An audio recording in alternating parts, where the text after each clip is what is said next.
All right. Point of personal privilege. Senator Young, you're recognized. Thank you, Mr. President, members of the Senate. You guys can all applaud because I think this is the last time I'm ever going to talk on this subject. But thank you, thank you, thank you, thank you very much. I appreciate it. Appreciate the kind regards there. Well, you may have noticed on Channel 13 or NBC, they used to run this little public service announcement, the more you know. And the more you know, I think, benefits people, the more knowledge and information they have to make good decisions. So in my effort to make you know more, I just want to give you points 41 and 42. Let me start by saying this, that we are not the only legislative body, whether it's a state, a local, or even congressional, that faces tough issues. Everybody does it all the time. But once in a generation, or maybe once in a lifetime, we face a decision so controversial that will make a difference in the future of our country. And today, we have the honor to resolve that issue that faces what our future may be in the United States of America. Presidents aren't immune for this type of thing either. And they get a lot of heat. But at the end, they do what is right for their country. Abraham Lincoln, on his issuance of the Emancipation Proclamation in 1863, that decision to do that was incredibly controversial in the North. In the North, not just in the South. While it energized abolitionists, many white Northerns feared an influx of freed people, and some Union soldiers and war Democrats abandoned the cause over that issue. Lincoln faced immense political pressure and criticism, but believed it was important and necessary as a war measure to undermine the Confederacy and put this nation on a pace to abolish slavery, which ultimately redefined the war's moral purpose. And he saved the Union. He also gave his life. Harry Truman. Courage is not restricted to one party, one Republican or Democrat. Courage is not even restricted to male or female, or young or old. And Harry Truman demonstrated courage when he desegregated the armed forces in 1948. President Truman faced a political risky decision in 1948 when he issued Executive Order 9981, abolishing racial segregation in the U.S. Armed Forces. This move was met with significant resistance from Southern Democrats who threatened to walk out on the Democrat convention and from their own party, potentially costing Truman the election. Many in the military and general public held bigoted views and swore they would never serve alongside our Black American heroes. Despite the political and social backlash, Truman prioritized civil rights and equality, a decision now seen as a crucial step in the broader civil rights movement and a moral imperative for this nation to do the right thing at the right time for our country. Our founding fathers, according to John F. Kennedy in his book, Profiles in Courage, said this about the Senate. And I thought this might be appropriate because we are the Senate. And he said the founding fathers could not have envisioned service in the Senate as providing an opportunity for political courage, whereby men would endanger or end their careers by resisting the will of the constituents. He never thought it would be possible for us to have these questions.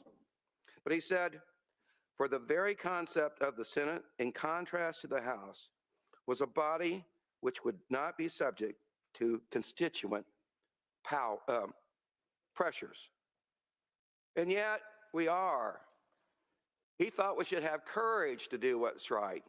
A president who gave his life for his country. But there are also people with courage that served in the Indiana General Assembly. I would never put myself in one of those positions because the loss of what some of these people felt or found out to happen to them is far more things that could ever happen to me. It could, but they had the courage to do it. In 1992 and 1994, I ran our House campaign races, and we went from 42 members up to 56. I can tell you, nobody on your side in the House was endeared with me. And every time I would go to the mic thereafter, I would get booed and hissed. And one time I brought in the football team for Ben Davis for winning the state championship. And they booed and hissed me. And I remember the coach turned to me and says, I don't think they like you. I said, I know, I do my job. And so, but that's not even courage. What was courage was this. In order to get control of the House of Representatives, I had to have a different strategy. And we went after the 7 weakest Democrats that we knew of, what we thought we could beat. And those members that won, their names should live in, for eternity. John Kimmel, David Lohr, Cleo Duncan, Sally Lambert, who beat the Speaker of the House of Representatives, John Patfield, Irene Huffley, and Marty Womack. 7 individuals with more courage than I think I could have ever mustered. We had some important bills as we got control of the House again. Things like this, common wage. The unions hated my guts. I was the author of that bill.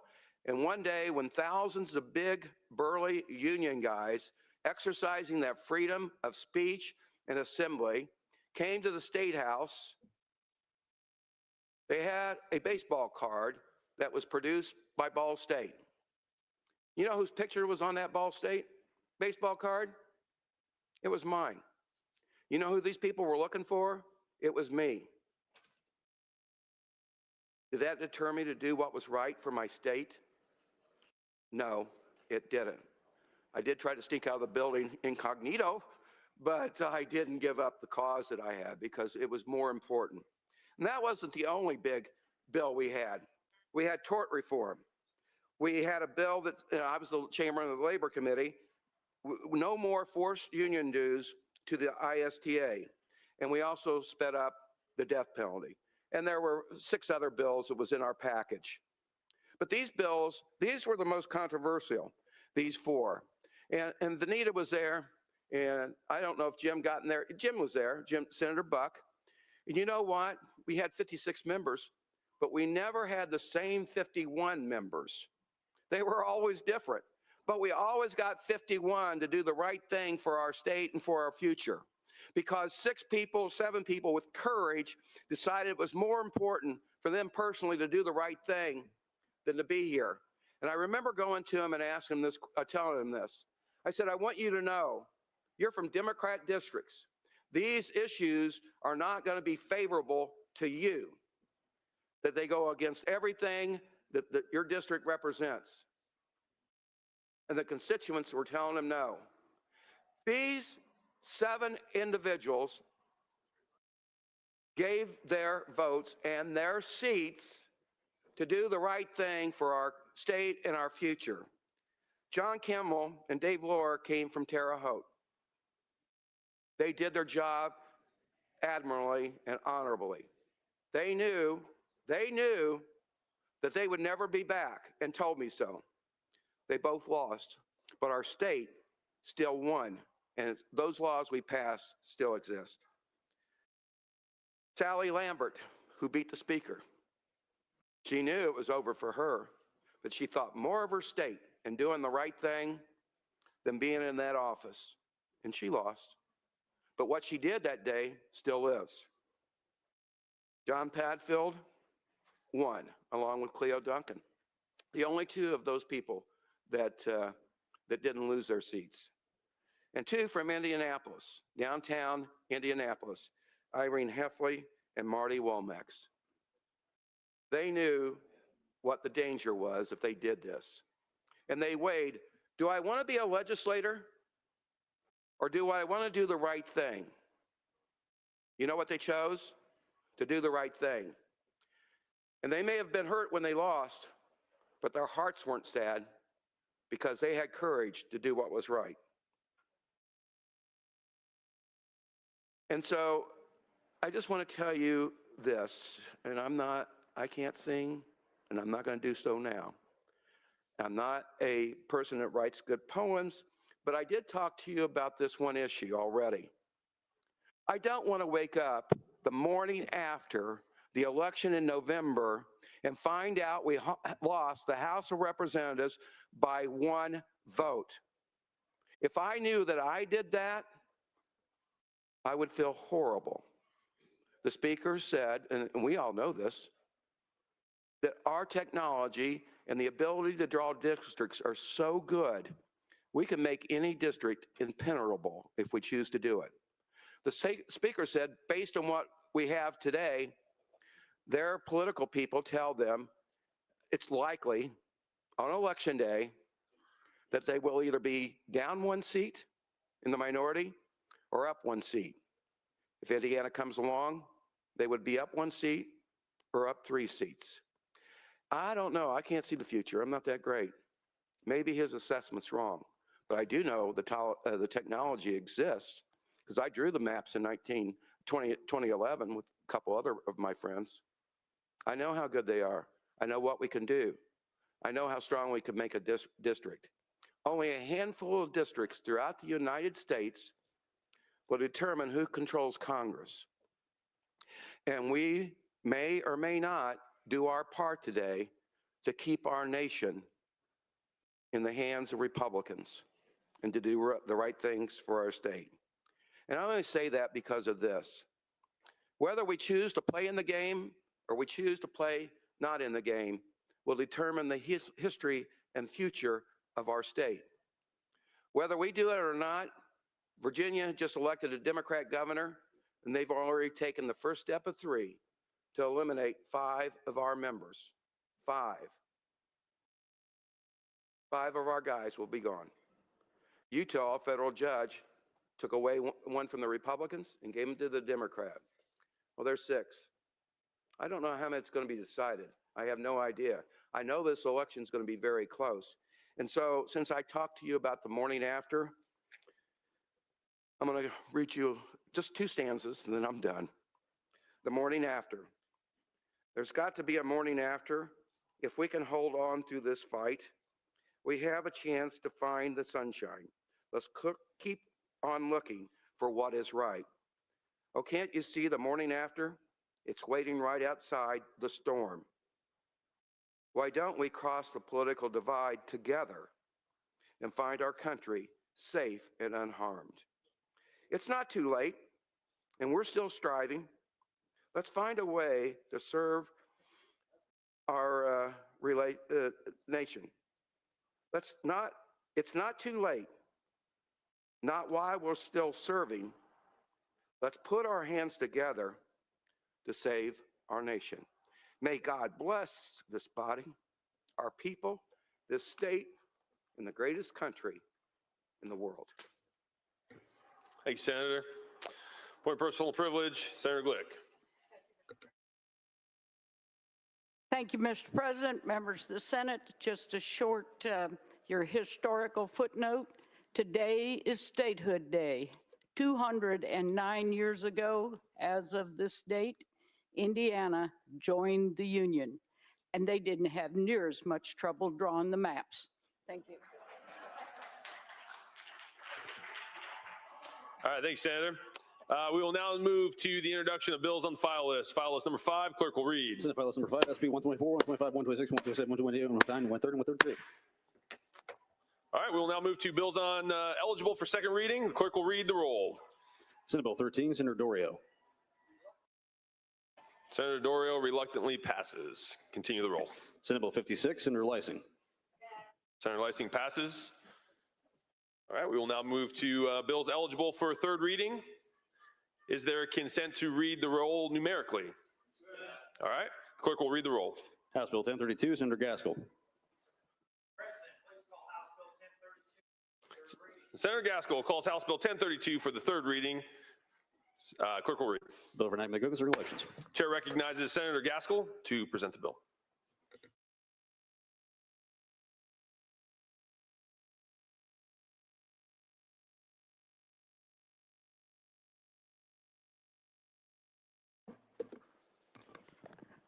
Thank you, Mr. President, members of the Senate.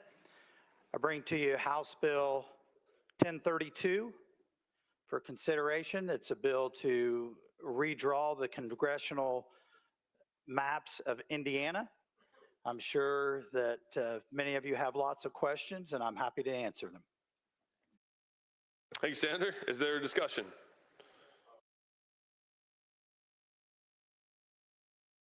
All right, Senator Taylor. Senator Taylor, the question of the author, do you yield? Yes. Senator Gaskell yields. Senator Taylor. Thank you, Mr. President. Thank you to members of the Senate.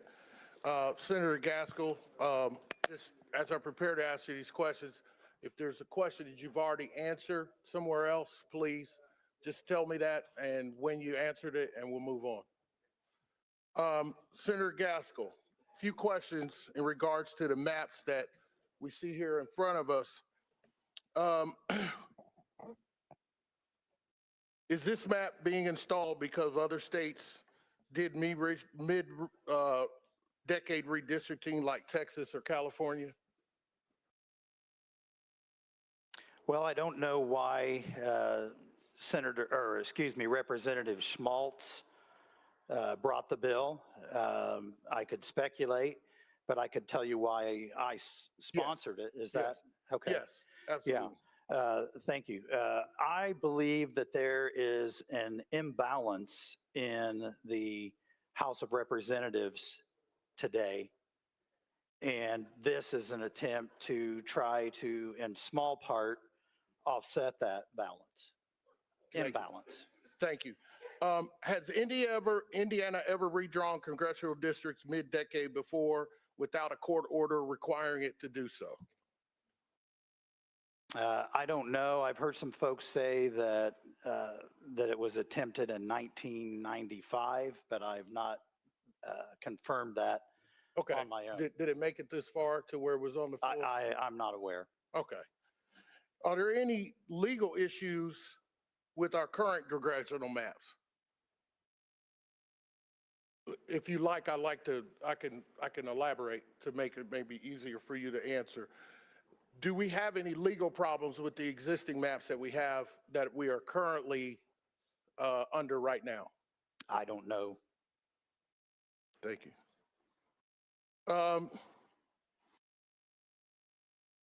It's my understanding, and you could correct me if I go wrong, that this map here was drawn with the 2020 census data.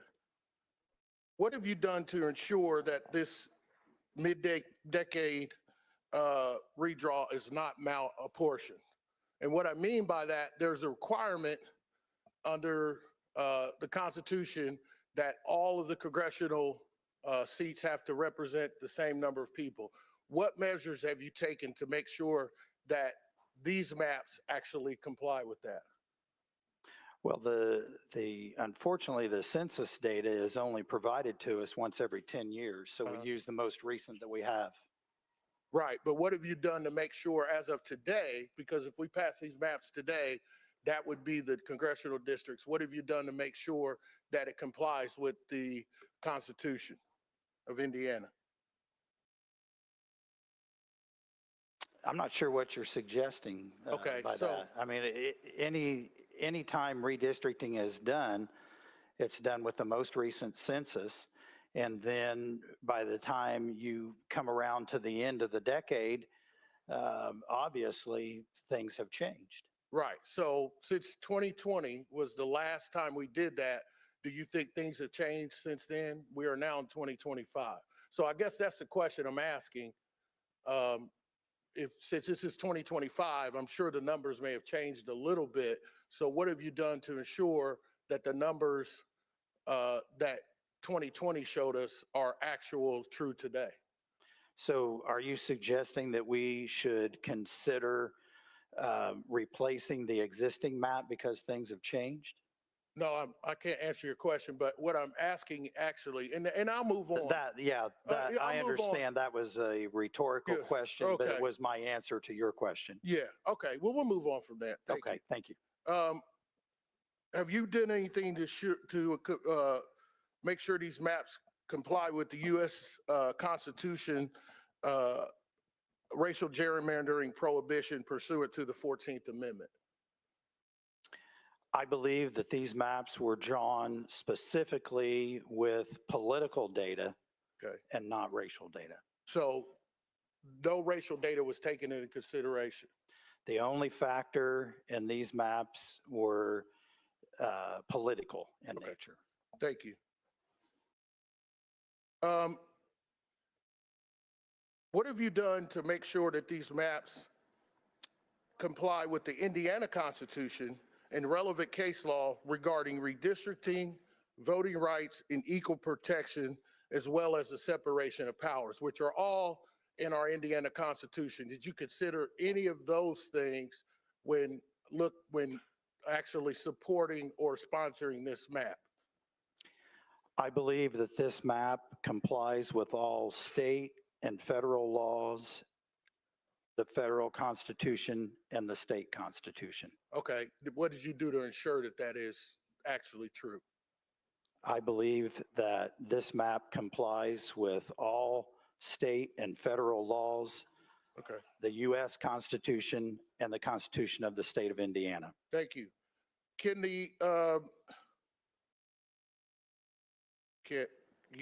so the next question was going to be, can you tell me how you made sure they were compliant? I guess it would be the same answer you just gave. I believe that they are compliant with all state and federal laws, with the Constitution of the state of Indiana and the Constitution of the United States of America. Okay, two more questions, I'll be done. Thank you for your time.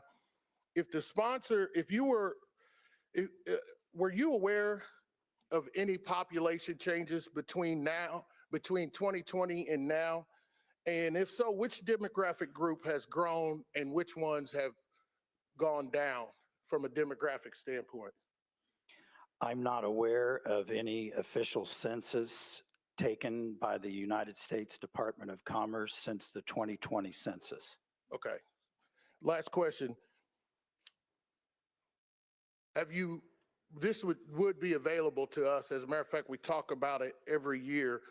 Which areas of Indiana have grown since 2020, and what areas of Indiana have shrunk as far as population since 2020? I'm not sure how you would make that determination without conducting an official census. Okay, so we don't do updates on numbers of counties and residents during like legislative session or anything? I'm not aware of any official census being taken since 2020. Thank you. Thank you, Senator Gaskell, for answering my questions. I have no more further questions, President. Thank you, Senator. Senator Randolph. Question the author? Yes. Senator Gaskell? Yield. Senator Mr. Gaskell President, yields. members of the Senator Senate. Randolph. Just a couple questions. This particular map, Senator Gaskell, did you participate in the drafting of this map? No. Do you know who particularly participated in drafting this map? It was drawn by Adam Kincaid, And who is Adam Kincaid? a map drawer. Well, is he an expert? I don't know. Do you know where he comes from? I do not know where he lives. Does he live in the state of Indiana? I do not know where he lives, but Has he ever- I don't think he lives in Indiana, but I don't know where he Okay. lives. But to your knowledge, he's never lived in the state of Indiana. I have no knowledge of that, Okay, and he would one not, way or the other. and he would not have knowledge in terms of the specific cities and towns in the state of Indiana. I have no knowledge of that. Okay, thank you, sir. Thank you, Mr. President. Thank you, members of the Senate. Thanks, Senator. Is there further discussion? All right. Senator Gaskell, would you like to close? Oh, I'm sorry. Senator Spencer. Senator Gaskell, you yield? Oh, I'm sorry. Speak on the bill. Okay. Yes, Senator Spencer to speak on the bill. Thank you, Mr. President. We're giving honor to God, to all who are in this chamber today. I rise today on behalf of District 3, which encompasses Gary, Hobart, Maryville, Lake Station, and New Chicago. But I also rise with an understanding larger than any one region, because what happens at the top of our state touches the heart of our state, and what touches the heart of Indiana eventually reaches every corner of it. The people I serve have been unmistakably clear they do not want the map. Not because of politics and not because of personalities, but because they understand what every Hoosier understands. That representation is not simply about geography, it's about identity. A map that stretches a lakefront community into regions with entirely different rhythms of life does not strengthen representation, it scatters it. And when one community's voice is scattered, every Hoosier's voice becomes a little harder to hear. So from Gary to Valparaiso, from Indianapolis to Crawfordsville, from our small towns to our urban centers, Hoosiers deserve districts drawn with clarity, consistency, and common sense. See, they deserve a map that reflects who they are, not one that pulls them into places they do not live, do not work, and cannot be heard. Now in District 3, that's my district, it's rebuilding, we're rising, we are reclaiming our footing and our future. And we know deeply and spiritually that our community's voice is a part of its life's blood. Now, if you thin that out, if you stretch it too far, you dim the light that keeps that community moving forward. And please make no mistake, when a map weakens the voice of one region, it sets a precedent that endangers the voice of every region. So today it's not about drawing lines, it's about drawing conclusions. And the conclusion from my district and from many others across Indiana is simple. This map does not reflect the people it claims to serve. And respectfully, I cannot support it. See, Hoosiers deserve a map that's drawn in the light of who we truly are, not in the shadow of what divides us. And the people of District 3 and far, far beyond it are asking us to get it right. And with that, I thank you, Mr. President and members of the Senate. Thank you, Senator. Senator Ford. Senator Ford to speak on the bill.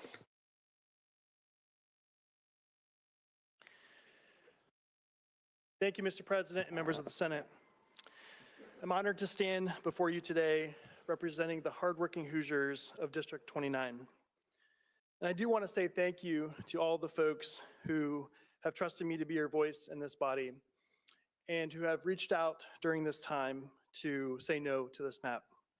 I also want to thank all the Hoosiers who came and participated in this process. And I do want to thank the chairman for having a great hearing. But this has been months of passion and civic engagement to those Hoosiers. And there are a few times in my time here that I can recall as many emails and phone calls or instances of people stopping me in the public just to talk about an issue. This is how it should be. A government of, for, and by the people should be just that. And it works best when we listen to the folks who have elected us to serve. This map does not do that. Overwhelmingly, Hoosiers reaching out have said one thing, and that is that they do not, and I do not, want to live in a country where our republic is as fickle as this legislation asks it to be. We have heard over and over again that if other states are doing it, if other states are exploiting the rules, then we should too. That is not what I believe in. I believe in a process that is rooted in fairness and a reverence of our values and our rules.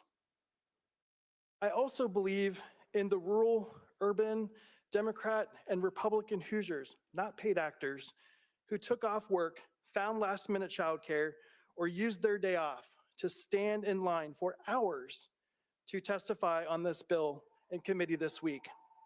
The majority of those using their voice to say no, exercising their First Amendment constitutional right.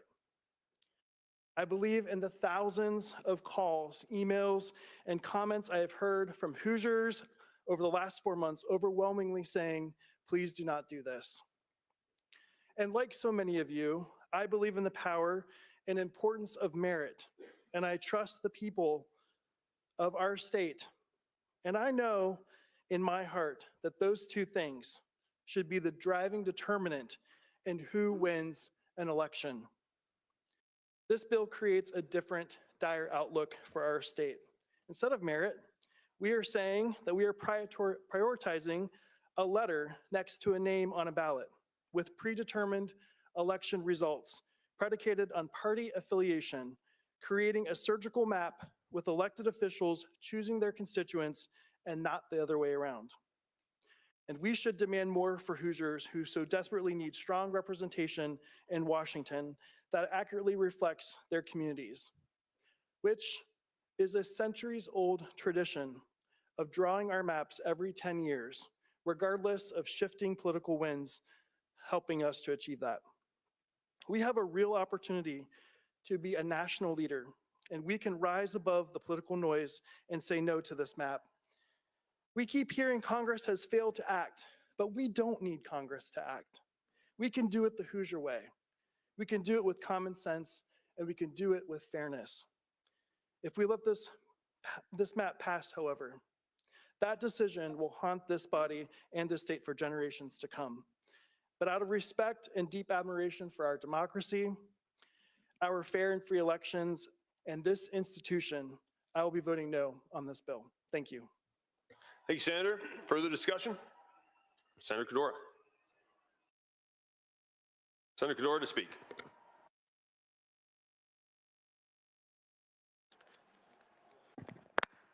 Good afternoon, Mr. President, members of the Senate. I'm honored to be with you today. Today, we are not being asked to debate a budget or a tax policy or the expansion of affordable solutions for Hoosiers across the state of Indiana. Rather, we are being asked to consider a bill that no one in Indiana asked for. A mid-decade redrawing of congressional districts that exists for one purpose and one purpose only, to predetermine political outcomes. House Bill 1032 was not shaped by the voices of Hoosiers who gathered at public hearings or round tables to convey to legislators their desire to keep their communities united and cohesive. The map was not informed by the needs and the desires of Hoosiers across the state who are being crushed under the weight of an economy that is not serving their needs. Instead, the maps were drawn behind closed doors outside of Indiana by non-Hoosiers. The flaws in the process are not small or technical. The proposed map breaks precincts, divides cohesive neighborhoods, and stretches districts across counties and time zones. It does not bring unity, whether economic interest or even historical shared interest, between communities from the far north of Indiana to the far south, from the east to the west. And what is more troubling to me about this map, about this bill, is that it reroutes the judicial review process. Let me say this one more time. This bill reroutes the judicial process to avoid Hoosiers from challenging the maps in the court. So we're taking their legal right to air their grievances through the judicial system about the injustice that this map will do to their communities. That alone, my friends, my colleagues, on its own, should be sufficient for us to reject this bill. James Madison reminded us that the people are the only legitimate fountain of power. If that is true, then a process that sidelines the power of the citizens is not only flawed, but it is fundamentally inconsistent with the spirit of a representative democracy. Now, some may say, but Senator, they've done it in other states. They gerrymandered too. Why shouldn't we gerrymander? Colleagues, the fact that something is legal doesn't make it right. Let me say it one more time. The fact that something is legal does not make it right. Gerrymandering by any party never strengthens democracy. It has only weakened the power of the people. And history teaches us that many practices were once legal and accepted and were the norm, but later were morally rejected by a nation. The mistreatment of an entire community or communities across Indiana was done with this map under the cover of legality. Legality alone cannot be our compass to sideline, suppress the will of the people.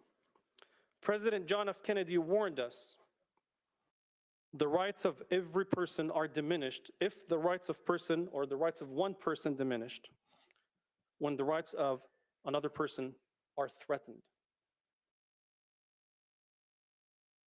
If we knowingly draw districts that strip representation from entire communities, urban, suburban, black, brown, immigrants, working class, farmers, we diminish the rights of every Hoosier because our lives are intertwined, and what impacts one person in our state impacts everybody else.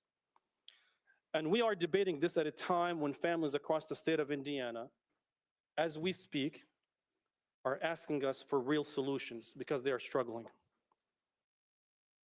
They asked us to lower property taxes, electric bills, cost of childcare, cost of housing, cost of health care, eliminate the more than $2.2 billion or deal with it or address it or reduce the burden of the $2.2 billion worth of medical debt in collections.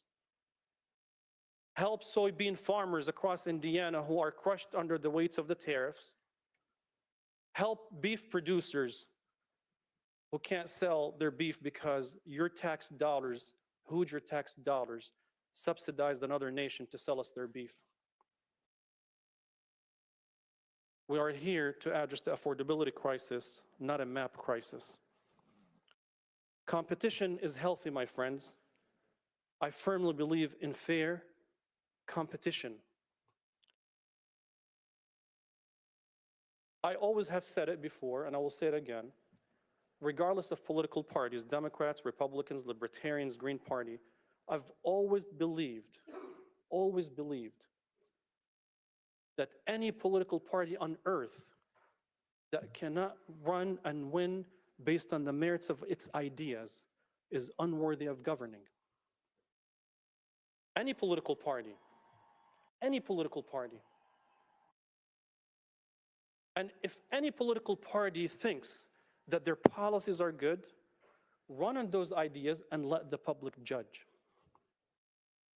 For all of these reasons, because the process was flawed, because the maps are punitive rather than representative, because rerouting judicial review or oversight undermines public trust, and because Hoosiers didn't ask us to come here to debate this bill, I will be voting no today, a very strong no, and I ask my colleagues, I ask you, and I appeal to you.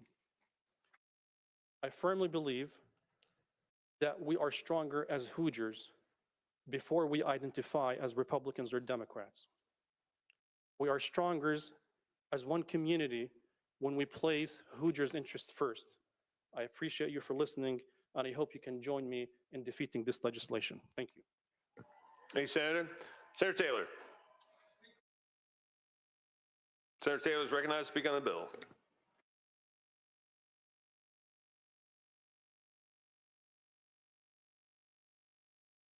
Thank you, Mr. President, members of the Senate. My discussion is about what we would face if these maps were to be implemented.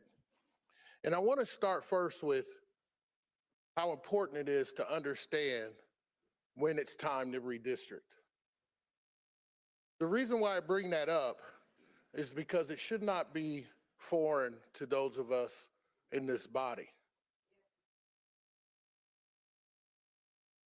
In 2020, we had a pandemic where no one lived the quality of life that we live today. And because of that, our census was delayed. So us here, members of this body, changed our Indiana code to fit that scenario. That is Indiana Code 3-5-10-7.1. And we said, after January 21, 25, and before November 1, 2025, redistrict elections, districts for the office on the ballot should be completed by November 2025. You see, this is not foreign to us.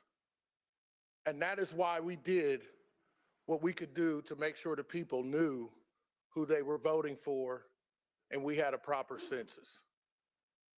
We also had the opportunity, if we wanted to change the fact that we already have in Indiana Code a restriction for when county executives can draw their maps. It clearly states only during the first year after a federal decennial census. When school corporations can actually change their maps in districts only after a decennial census. For municipalities, we have in our code when they can draw their districts. We had the opportunity to say the same thing about us when it comes to our congressional districts. And as of today, we have not made that decision, but it's not foreign to us. I want to talk about the case that brought this issue to the forefront. Case, the Rousseau case. And I want to challenge us to be open-minded when we listen to the rhetoric that's been provided to us, like the Supreme Court said, or the Supreme Court gave us the ability. Instead of doing that, I just want to quote one of the justices who wrote the majority opinion, Justice Roberts. And I'm not quoting him out of context. I'm quoting right from the case. And if you hear when I say this quote, Justice Roberts saying, states go redistrict, please inform me. He said, we conclude that partisan gerrymandering claims present political questions beyond the reach of the federal courts. Federal judges have no license to reallocate political power between the two major political parties with no plausible grant of authority in the Constitution and no legal standards to limit and direct their decisions. If you heard Justice Roberts say, please, mid-cycle redistrict, please raise your hand. Last but not least, I've had the pleasure of representing Marion County since 2008, over 17 years. I've been through the death of my mother. I've been through the death of members of this body. I've been through leadership and being ousted from leadership. And all that time that I spent in this body, I have always put first representing my Marion County legislators. It's hard. It's still hard for me today. But through my prayer and my diligence as a member of this body, I come to you today to say what you have been saying to me ever since I came in this body. Marion County's different. Some of you were around. Certain senators were around. I won't call any names. It might tell you how old we are.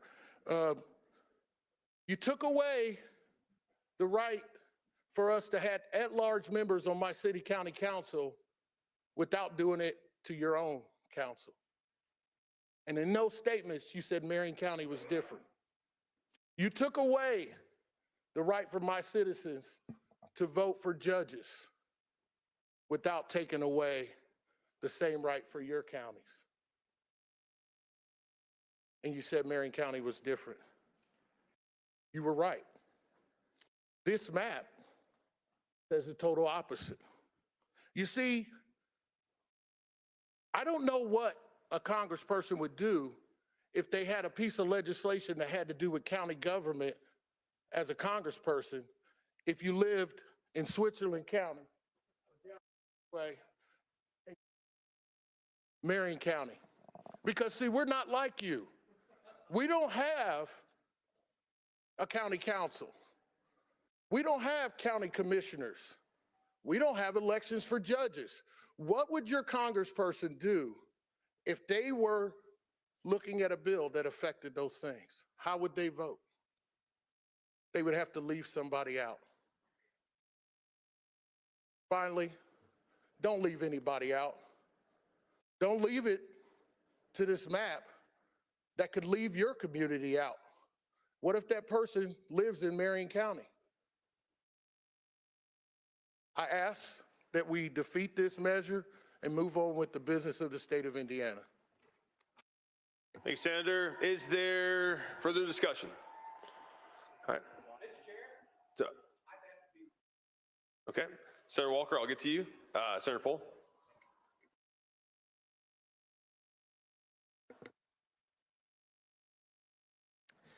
Thank you, Mr. President, my distinguished colleagues. To begin with, I'm going to speak directly to what I know best, and that's Northwest Indiana. Those from the region know that we experience Indiana through a unique perspective. There's more than corn in Indiana. It's the Indiana Dunes, our only national park in this part of the country. It's the steel mills, the backbone of American industry. It's the home to countless families whose parents, whose grandparents, whose great-grandparents traveled from countries all over the world to build their lives with the promise of the American dream. Families who have built the economic engine that is Northwest Indiana. The exquisite geography, the culture, the industry, the unique identity. We're in our own time zone. We watch channels 2, 5, 7, 9, and 32 for our news. We cheer on the Bears, the Blackhawks, the Bulls, the Cubs, the Sox, whichever way you sway. Our kids play in the same athletic conferences. They attend the same churches. And so many of our constituents across the political spectrum punch the same time clock, depending on us, to give them a better life and a strong voice. These shared experiences shape who we are, and they shape what we need. But the region tends to carry a chip on its shoulder because our constituents sometimes feel like they're the forgotten. That's starting to change. We've seen great investment from the state over the last couple of sessions. But that brings me to why this bill troubles me. Under the proposed map, District 1 would include Lake County all the way down to Wabash County. And while today's Senate District 4 in Porter and LaPorte County would be dropped into District 2 that stretches all the way down to Whitley County. These are entirely different communities with entirely different economies and priorities. I've hosted many, many town halls to hear from my constituents about mid-cycle redistricting. And not a single person could point to Whitley County or had any connection to it. It's a beautiful county, it's a beautiful courthouse, but I have yet to hear from a single constituent in Northwest Indiana that believes that they should be redistricted into the same community that votes for the congressional leader all the way on the other side of the state. These town halls were packed events, and if you've ever been to one of my town halls, I start off every single town hall with a statement. There are no dumb questions. You're here to learn. I serve you equally. And intolerance of any position will not be tolerated. I've had people that have come to my town halls and strongly disagree with me on my position on legalization of marijuana in charter schools. So I was surprised that not a single person came in support of mid-cycle redistricting. And that's not just my district, that's the region. They feel like they will go from the forgotten to the forsaken. These are not just Democrats. I've heard from countless conservatives, as of you, about how it's one thing to feel disappointed in seeing your candidate lose, but it's completely wrong to feel like your candidate is handpicking their voters, and not only handpicking them, but more importantly, whenever they want. That's essentially the standard that we're setting. But that's exactly why during the 2021 redistricting process, you fought so hard to keep communities of interest together. The region in District 1, South Bend in District 2, Fort Wayne in District 3, Indianapolis was District 7, and these maps made sense, and they were defended ferociously by this body. Each district currently shares the economic, cultural, and environmental concerns, and in 2021, you made sure to honor those differences. Now, one of my favorite members of this chamber has repeated to me, and usually after a spirited and a respectable debate, Senator Pohl, that's a solid argument, but ultimately elections have consequences. And I have to respect that. He's right. If we want to win, we got to win on our ideals, and we got to get out there and win those elections. But that loses all meaning when we're ensuring that elections can be manipulated whenever, so that it'll avoid all consequences. Now, one thing that I've heard is that if it were the other way around, I'm sure these maps could be drawn right now for 5-4. And I'll tell you this, I've said this time and time again, I would vote no, no questions asked. And here's why. I need to be able to look my constituents in the eye, and I need to make sure that they still trust me. I need them to know that I know that short-term political gain is not worth losing the trust of what's left in our institution. The same institution that protects our citizens, the same institution that writes the laws that gives us our rights and rights our wrongs. Losing that trust is wholly avoidable. But once it's gone, restoring that trust is not possible, not in an election cycle and potentially not in a generation. I'd like to point us to Federalist, Alexander Hamilton from the Federalist from 59 to 61. Election regulations must be stable and free from fractional abuse. Hamilton argued for steady, predictable election rules. Indiana's mid-decade map changes are the kind of factional driven manipulation that Hamilton cautioned us against. We have a responsibility to every voter in this state to preserve one Hoosier, one vote. I ask you to join me in opposing this bill. Let's do what's right, and let's keep our promise and the trust of people of Indiana. Thank you very much. Thank you, Senator. Senator Randolph to speak. Senator Randolph to speak on the bill. Thank you, Mr. President, members of the Senate. The state of Indiana comprised of 6 million plus people. Of the state of Indiana, you have 92 counties. And in those 92 counties are represented by 100 in the House of Representatives and 50 state senators. I'm trying to speak legibly because I had some dinner work done, and so it doesn't come out concise, but I'm trying to make it concise as possible. And when you go through the state of Indiana, we have traditions. And one of the traditions of Indiana, just like any other state, has what is called census. Every 10 years or every decade of 10 years, there is a census where there's a count, and the count is based upon proportion to the population. And the population are the ones that dictate representation of our respective districts. And so in those counting, in terms of the districts and everything, there's no winners and there's no losers. And the person who's in control, or the group is controlled, or the respective senators are the ones dictate how the maps will be drawn. And human nature says when that's done so, you're going to do it to try to favor yourself. And that's human nature. That doesn't make you a good person, a bad person. You're not bad at all, but you try to be a winner. Everybody are good people, but everybody wants to be a winner. So the only question is whether or not there is going to be a fairness about the process, and whether or not there's going to be honesty about the process. And so when you look at that, that might be diametrically opposed to winners and losers. And it makes me think about a movie, okay? And before I get to the movie, when I think about like Arizona had what is called a redistricting commission. And that commission comprised of independent people who are not legislators. And they're the ones that decided in terms of whether or not the process would be fair. They took it away from the biasness that the individual people that control the respective general assemblies would have. And they made a decision concerning what they thought was fair, and they made an honest decision. You had a controversy with that, lawsuit was developed, and they won. The legislators by law are charged with dealing with redistricting, but they can assign a commission, and Arizona did that. State of Iowa, our neighbor, farmland, had a legislative process. They had a redistricting commission appointed by the legislator. And when I think about that, Iowa has never had an issue concerning drawing of the maps, never. You ask yourself why? Why? Because an independent commission was based upon residents and citizens of the respective state.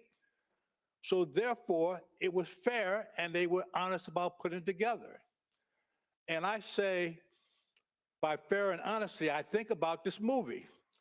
And everyone probably saw it, John Travolta and Saturday Night Live. Remember that movie? He got up and he was the heck of a dancer, right? And he had to show the focus on him dancing.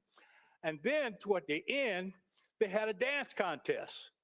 And in that dance contest, he did his dancing, but before him, there was a Hispanic couple that got up and danced. And John Travolta, while I was watching the Spanish couple, he said, you know, they're good. They're very good and everything. I know he said, Judge, yeah, but you're going to win. No, but they were good. They were better. And the judges did what? They gave the check and the trophy to John Travolta. John Travolta saying, wait a minute. I'm honesty, I'm fair, and that was not fair. So he took the trophy and the check and he went over and gave it to the Hispanic couple and say, you're the winner, you won, you deserve this trophy and you deserve this check. And he took his girlfriend and left. Who was the winner and who was the loser? Fairness and honesty. John Travolta recognized the fairness about the process. He said it was not fair. Therefore, he decided he was going to be honest and let the Hispanic couple know that they were the winner. So the bottom line is fairness and honesty. The majority, human nature says we want to win. And so how do you take that away from making it fair and honesty? You give it to an outside independent commission. So the voters of the state of Indiana, legislative process, which we have authorization to do so, should appoint a commission independent of us so they can be what? They can be fair and they can be honest. And that's the best way to deal with redistricting, not by the majority or the majority having input concerning what's in the best interest. Why? Because we're here to represent who? The voters that put us in office, the people of the state of Indiana. That's the Hoosier state.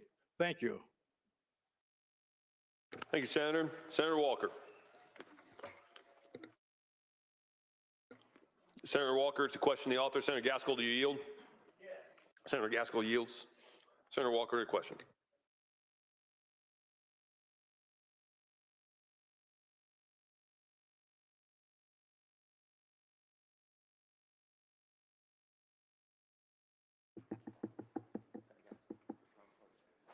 Sure.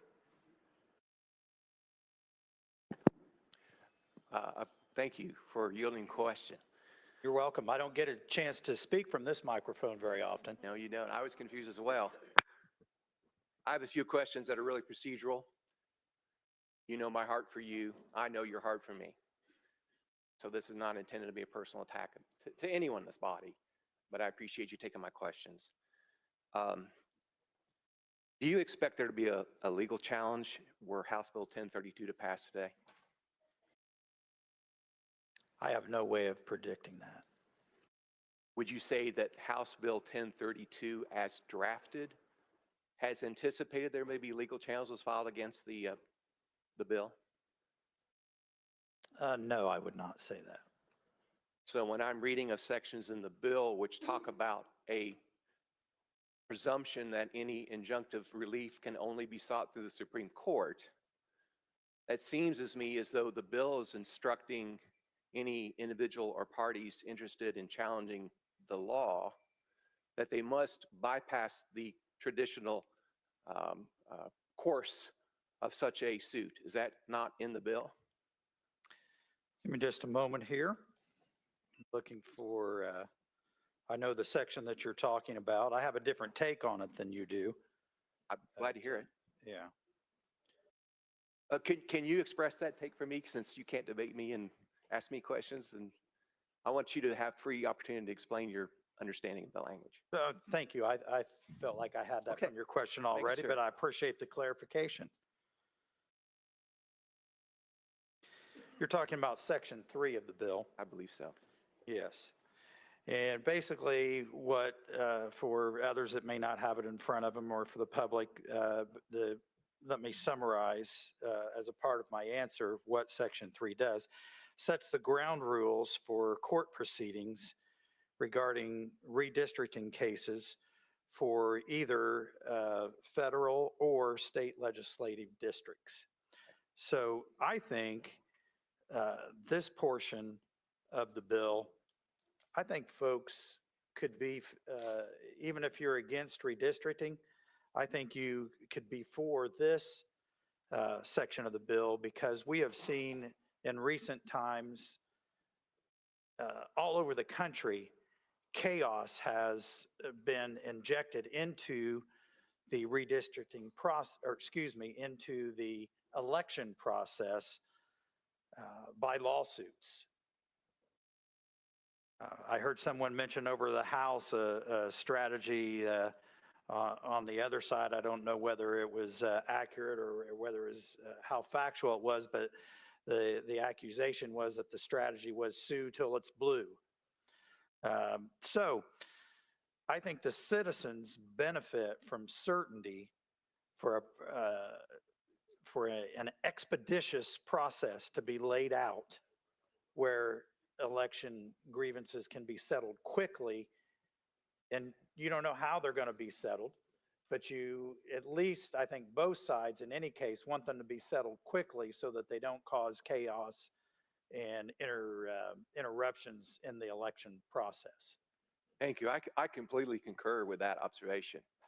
The fact that there are actual, I would call them legislative findings in the bill itself, believes that there are, at least within someone's mind, the drafters of this language, and I realize you're the sponsor, so you didn't draft it necessarily, and you may have contributed this or you may not have. But I would agree that a prompt, orderly determination of apportionment issues by a court of last resort is critical for preserving election integrity, protecting voter confidence, and preventing chaotic disruption of the electoral process.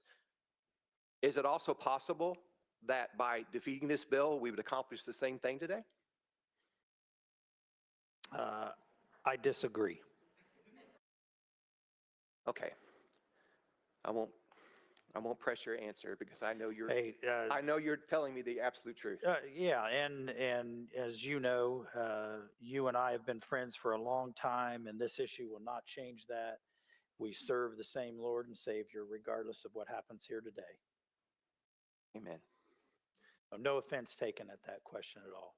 Thank you. Just a few more questions along this line of argumentation.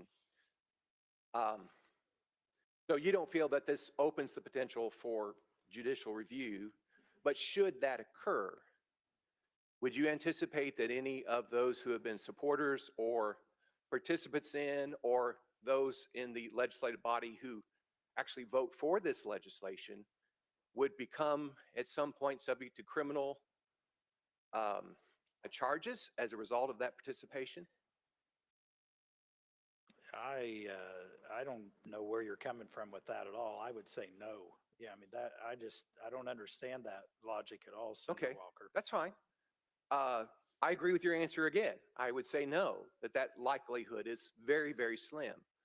So you're saying that those would then be civil suits instead of criminal suits?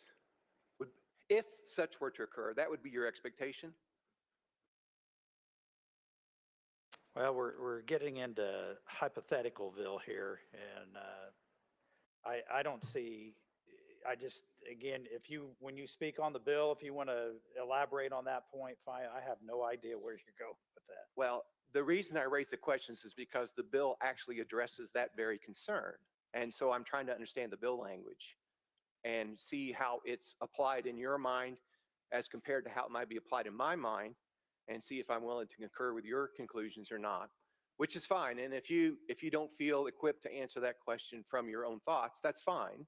Neither one of us are lawyers, and That's what I'm I not was getting acting ready like to a lawyer. say. That's exactly what I was getting ready to say. Neither one of us are lawyers, so Correct. I'm sure that there's plenty of lawyers out there laughing at us right now. There very well could be. I've been laughed at by better. So when I ask this following question, I think we've well established that I know your character. And this is not intended to offend you whatsoever. But can you tell me regarding my concern about the way the bill addresses judicial relief within the bill itself, Senator? How have you thought about that language in response to your own oath of office and your oath to Indiana Constitution? Has that crossed your mind? I don't see the connection between this and my oath of office. I do sincerely appreciate your participation in the debate. Thank you. Permission to speak on the bill. Senator Walker to speak on the bill. Thank you. Thank you, Mr. President, and members of the General Assembly. Recently I spoke and I said, I'm a rule follower. I've received a little attention for that. It's not warranted. It's not desirable. It's not in my interest to make a name for myself.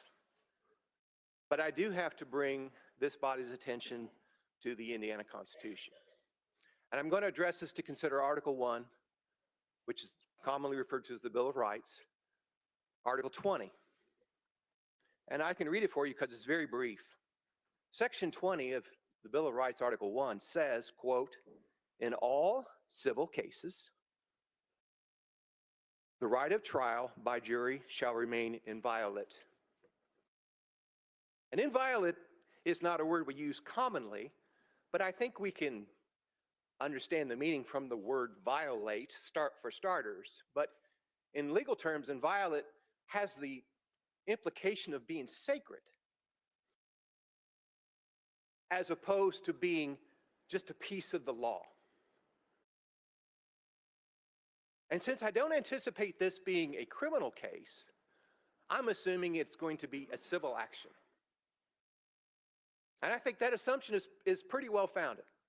As I've said, I'm not an attorney. I have asked a few attorneys to review this language with me, and I got a shoulder shrug from a couple of them because they said, I'm not sure this has ever been challenged in the context in which you're challenging the constitutionality of this bill. And again, I know of my colleagues' oath of office and their sworn duty to uphold it, and how sacred that is as well. I realize someone may come up, follow me and say, well, but the bill says if anything is found to be in violation, we can move forward with the rest of the bill. Well, that's fine. Even the author himself admitted he doesn't know whether there's going to be a legal challenge of the bill. I don't know whether there's going to be a legal challenge of the bill. I don't intend to file one. But I can say this without question. I cannot myself support a bill for which there must be a legal injunction in order for it to be found constitutional, and I still don't think that that injunction can reverse the intent of the bill. I believe the bill on its face is unconstitutional. I have a lot of other beliefs about this bill, and I've shared some of those, and I'm not going to share any more of those today. I appreciate your attention. Thank you, Senator. Senator Good. Senator Good is recognized to speak on the bill.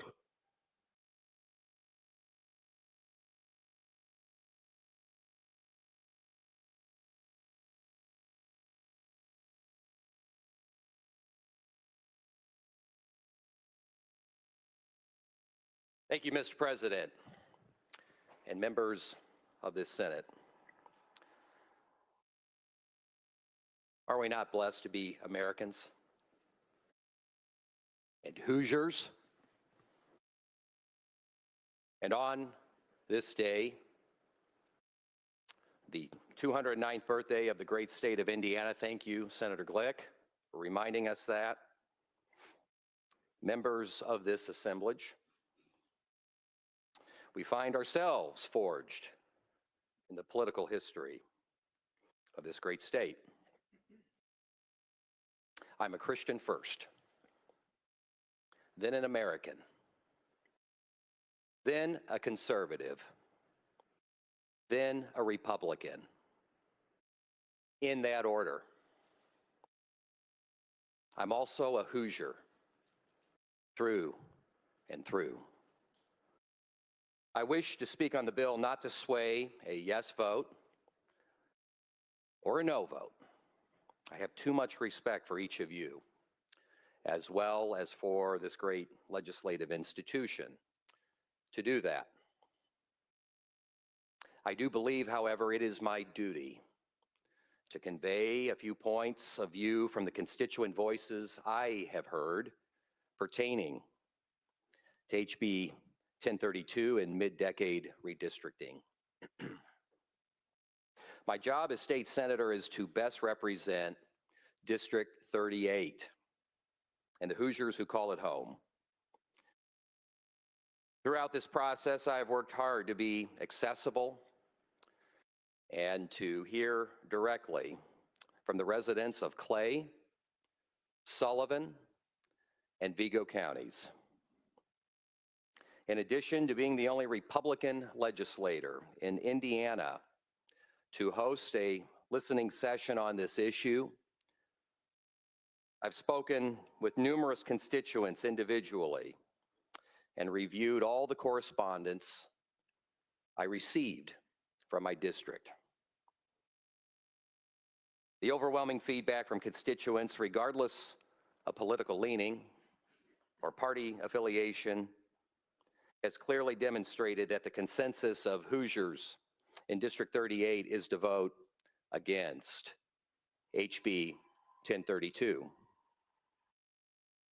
The feedback is focused on three main concerns. First, my constituents are disappointed that the proposed map would split the counties of the Wabash Valley into two congressional districts.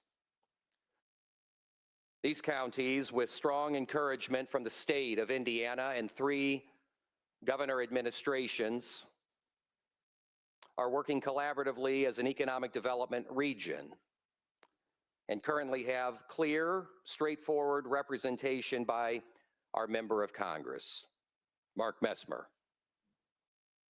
Splitting these counties into separate congressional districts, I believe, creates confusion and barriers to cooperation.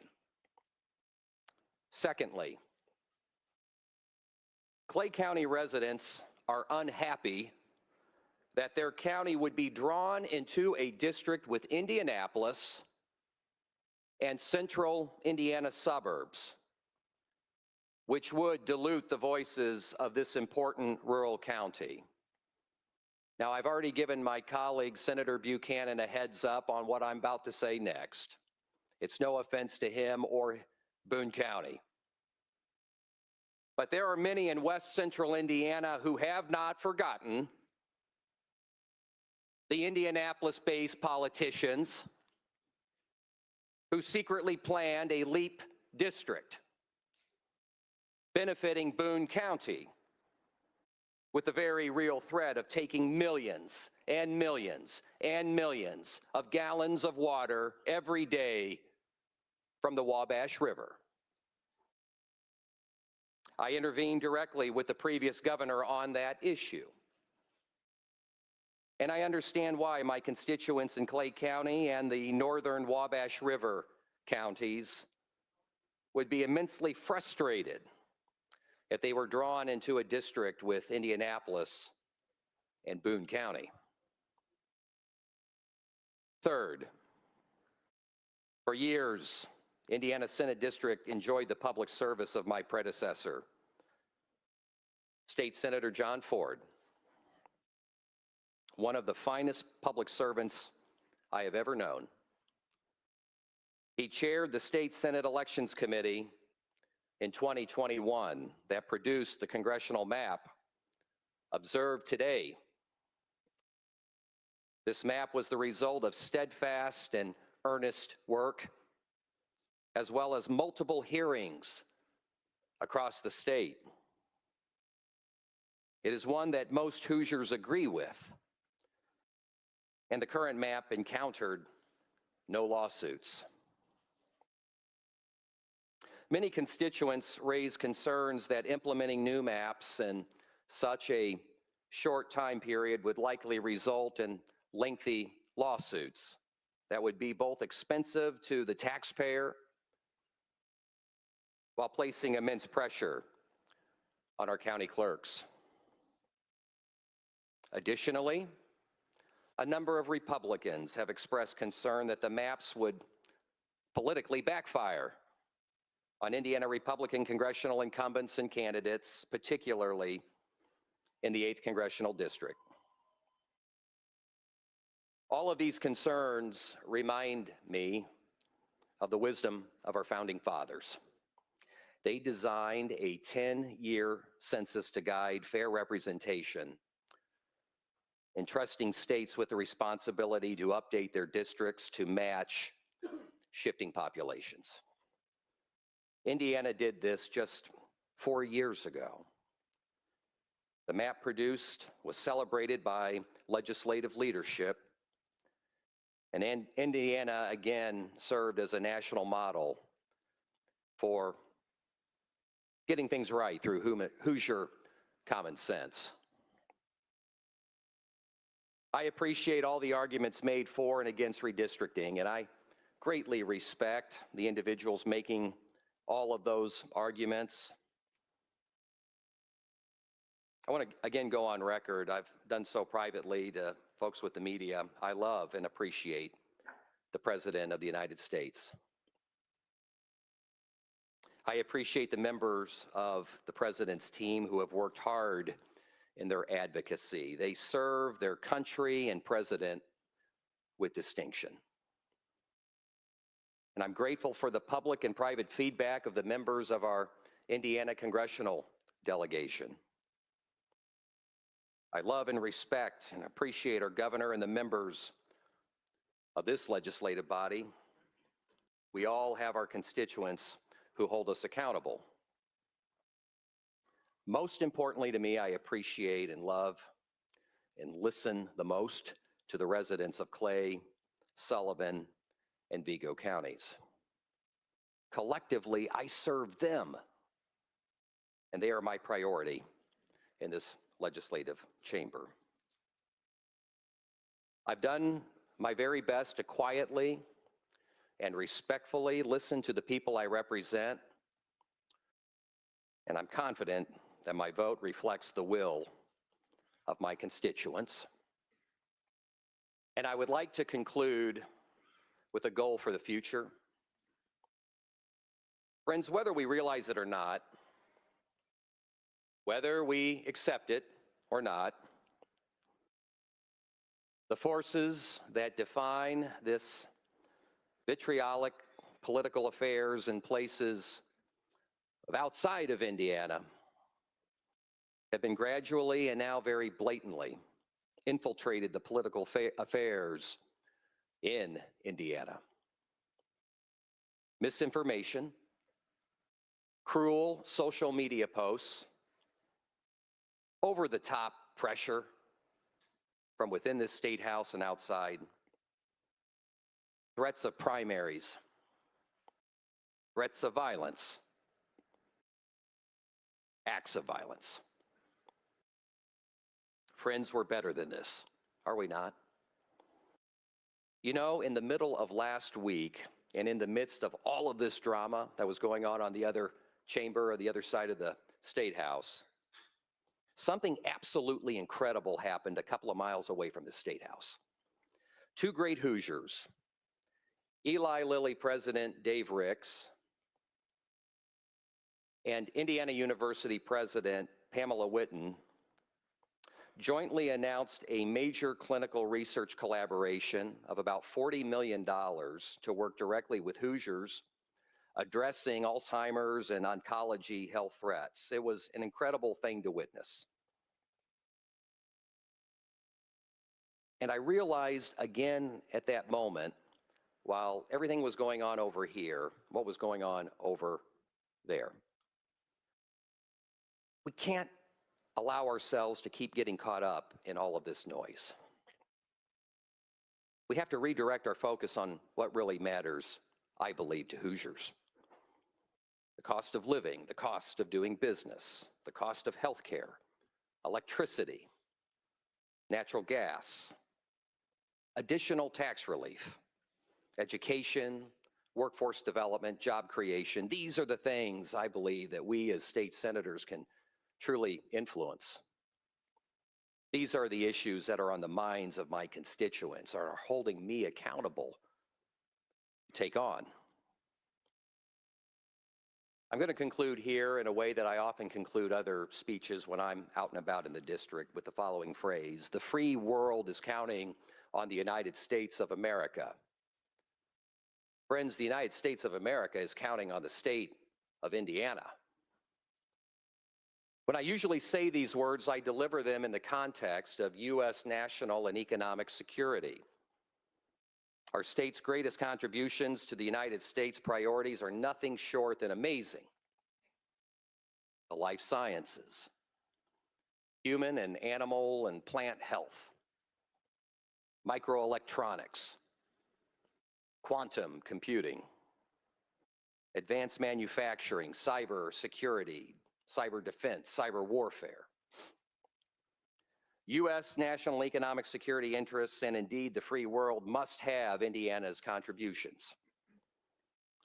But today our country and indeed the free world must have one equally important contribution: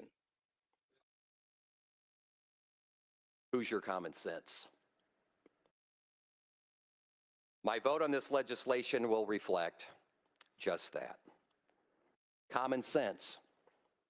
And I urge every member here today to embrace common sense when they cast their vote, and that other defining Hoosier trait that's near and dear to our hearts: Hoosier hospitality. Thank you, Mr. President. Thank you, Senator. Senator Jackson. Senator Jackson to speak.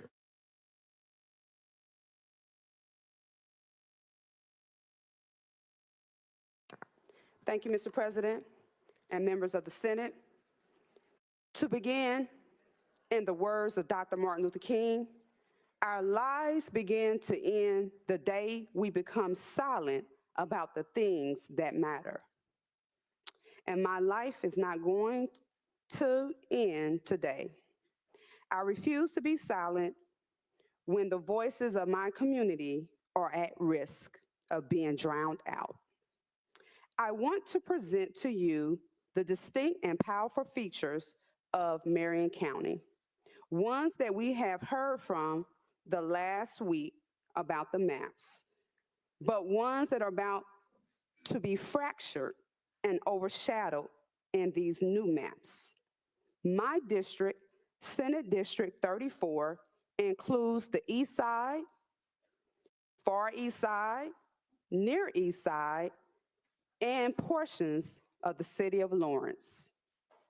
Under these proposed maps, my Senate district would be divided into 3 distinct and different congressional districts: 6, 7, and 9. This is fragmentation, and fragmentation has consequences. The lived experiences on the east side of Indianapolis are not the lived experiences of Hoosiers in Harrison County or Fayette County. These experiences are not interchangeable, and they cannot be effectively represented under one diluted congressional umbrella designed without regard for these differences. According to the United Way of Central Indiana, ALICE, and poverty maps, my district has more than 14,000 residents experiencing poverty. Moreover, Marion County's poverty rate is 11.1%, which is among the highest in the state. In contrast to that, Harrison County's poverty rate is 5.7%, which is almost half of Marion County's poverty rate. These are not small differences. These are structural, economic, and generational differences, and they matter, folks. Let me break this down another way. We each serve on committees in this chamber. Some assignments reflect our professional background, but many reflect the issues most important to our constituents and their communities of interest. The same is true in Congress. In the proposed Congressional District 9, 5 counties are rural, 5 are mixed rural, and the only one is urban. The likelihood that the member of Congress will focus on rural and mixed rural initiatives is not high. It is expected. That is their job. That must represent the core needs of the district. But what does that mean for the urban Hoosiers who suddenly find themselves placed in a district whose needs and priorities and realities look nothing like their own? It means their voices and the voices of my constituents are not just minimized, they are muted. Rural Indiana deserves a champion. Rural communities need representation that understands its unique qualities, including farming challenges, limited access to rural health, care gaps in infrastructure and connectivity. While my constituents in the east side of Indianapolis face high levels of poverty and food deserts, health disparities due to inequities and increased housing insecurity. You cannot ask a single member of Congress to effectively and equitably serve communities that live 2 different economic realities, work in 2 different economies, and experience 2 different worlds. Can't happen, folks. This is not fair representation, but rather an impossible assignment in which my constituents will pay the price. This is what map drawing should be about. Every 10 years, we take on daunting tasks of ensuring one Hoosier, one vote, and communities of interest, not fractured around the state. What this map does today is diluting voices and dividing the voice. It fractures into a vote. You are not dividing, simply drawing lines, you are redrawing futures.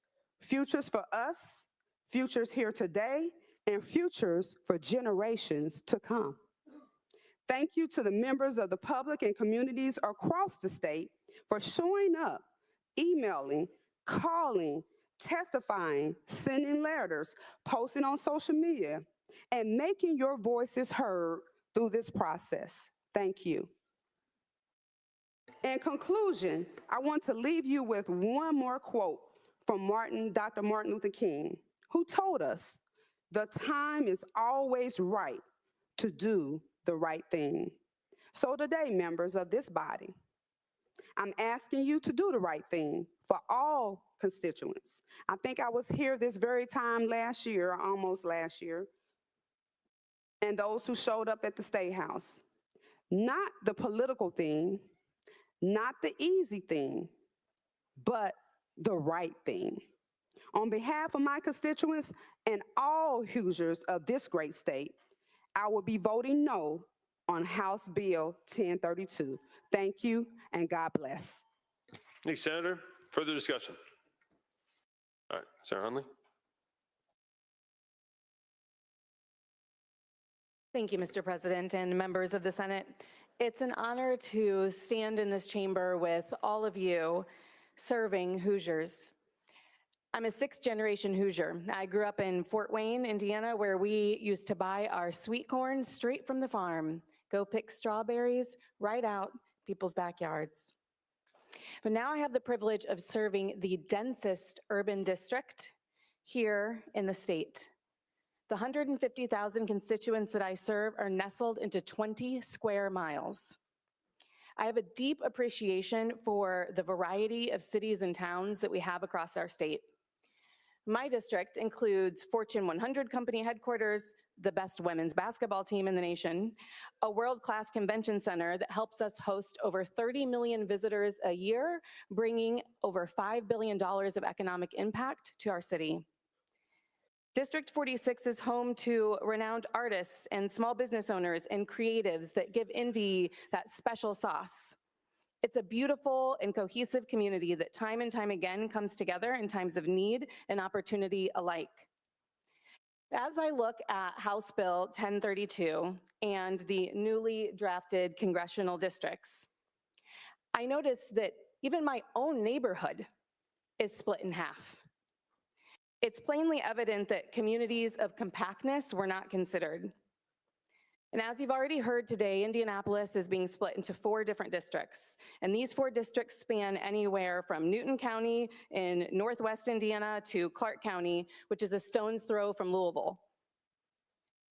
Let's make this make sense. How do we make sense for the farmers whose agricultural needs run the risk of being overshadowed by large-scale urban infrastructure projects?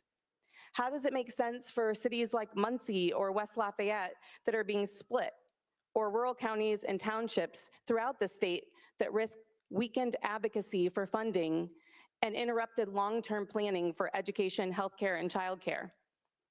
The reason that our current maps have an A rating is because they take into account communities of interest and they take into account compactness. But this map splits apart 23 different cities and combines our urban centers with rural towns.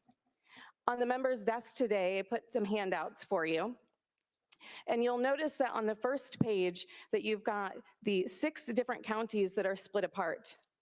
On the second page, it lists the 8 different townships that are split apart by township level, from the top of our state to the bottom.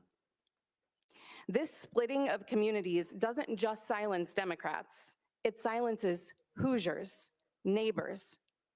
This map silences farmers and fractures our bioscience industry. It divides up neighborhood blocks. But to me, this feels like it was never about maps. This has been about power. And so when we vote today, we're voting on whether folks have the power to choose their elected officials, or whether that power lies with high-paid consultants from Texas.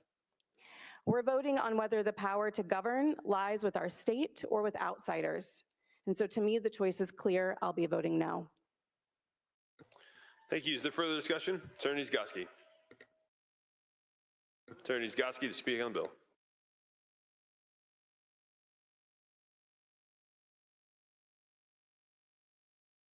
Thank you, Mr. President, members of the Senate. Just for a moment, let's return to June of 1816. In Corydon, under the Constitution elm, farmers, lawyers, and veterans of the Revolution, seeking relief from the hot summer sun, crafted much more than mere pages of law.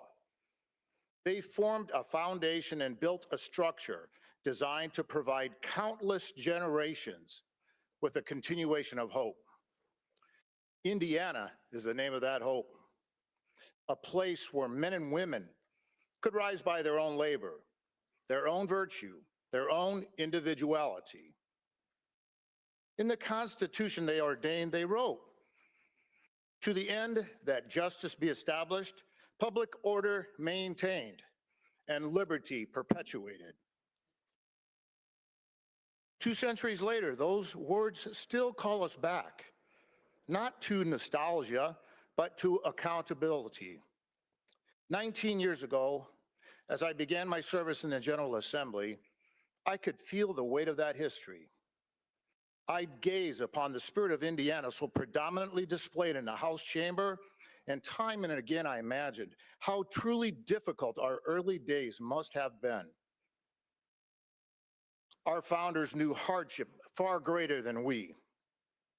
They carved canals through forests, laid rails through frontier land, built public schools as a promise for every child. They imagined a future they would never fully see. They worked as if the full weight of our future rested upon their shoulders. They realized that it did. In the Senate chamber today, our calling is for us to seek the clarity our founders displayed. Their decisions were of pure conviction. They had no convenience. When we revisit their decisions, principles emerge, providing guidance to our way forward: fairness, opportunity, honesty, and civility. We all know greater work is before us: childcare funding, education, and the rising cost of living gripping every household. These issues demand the same courage our early leaders showed: the courage to step back, to remember who we are, and to move forward as Hoosiers. When people vote, they have a right for their voices to be heard. They deserve faith in the system, faith in us. The elm tree in Corydon, Indiana's birth, didn't take place in marble halls, but through perseverance and shared hope. Today, let's take this moment and just stand for a moment beside our founders and listen to the clarity of their voices. In this chamber today, we stand as stewards of what they began, the watchmen of their dream. Let's hold tight to these words. The gleaming candlelight, still shining bright, throw the sycamores for me. Our founders' hope rests with us today. I think what they'd like to see is for us to keep that gleaming candlelight shining bright. Let their wisdom be our wisdom for our communities, for our state, for our Indiana home. Thank you. Thank you, Senator. Senator Yoder. Senator Yoder to speak. Thank you, Mr. President and colleagues in the Senate. As we gather for this vote, I am reminded of something that I'm sure many of us have heard many times throughout our lives in Indiana, and that is love your neighbor. It's just the Hoosier way. That has always been our quiet truth. From the farms where mornings begin before the sun, to the mills where generations worked side by side, to the neighborhoods where front porches still remain the places of wisdom. Across this state, everyday people have shaped our story with steady hands and honest voices.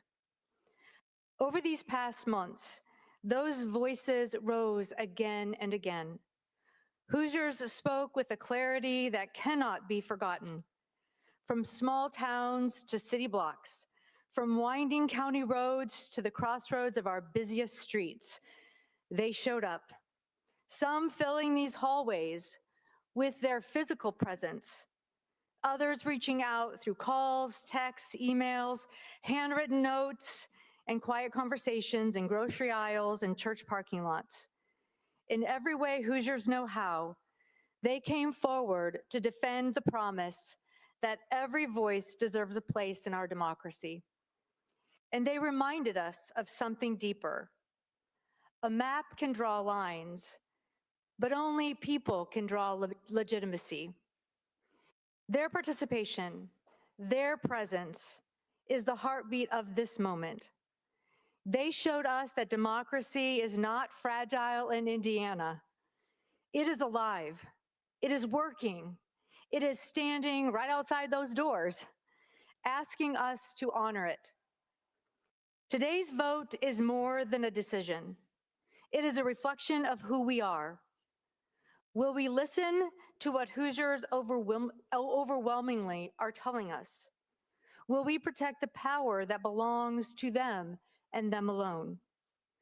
There have been moments in Indiana's history when we served as a firewall, not against a party, but against losing ourselves, against forgetting that fairness is not a courtesy, it is a covenant, against forgetting that trust is not given, it is earned.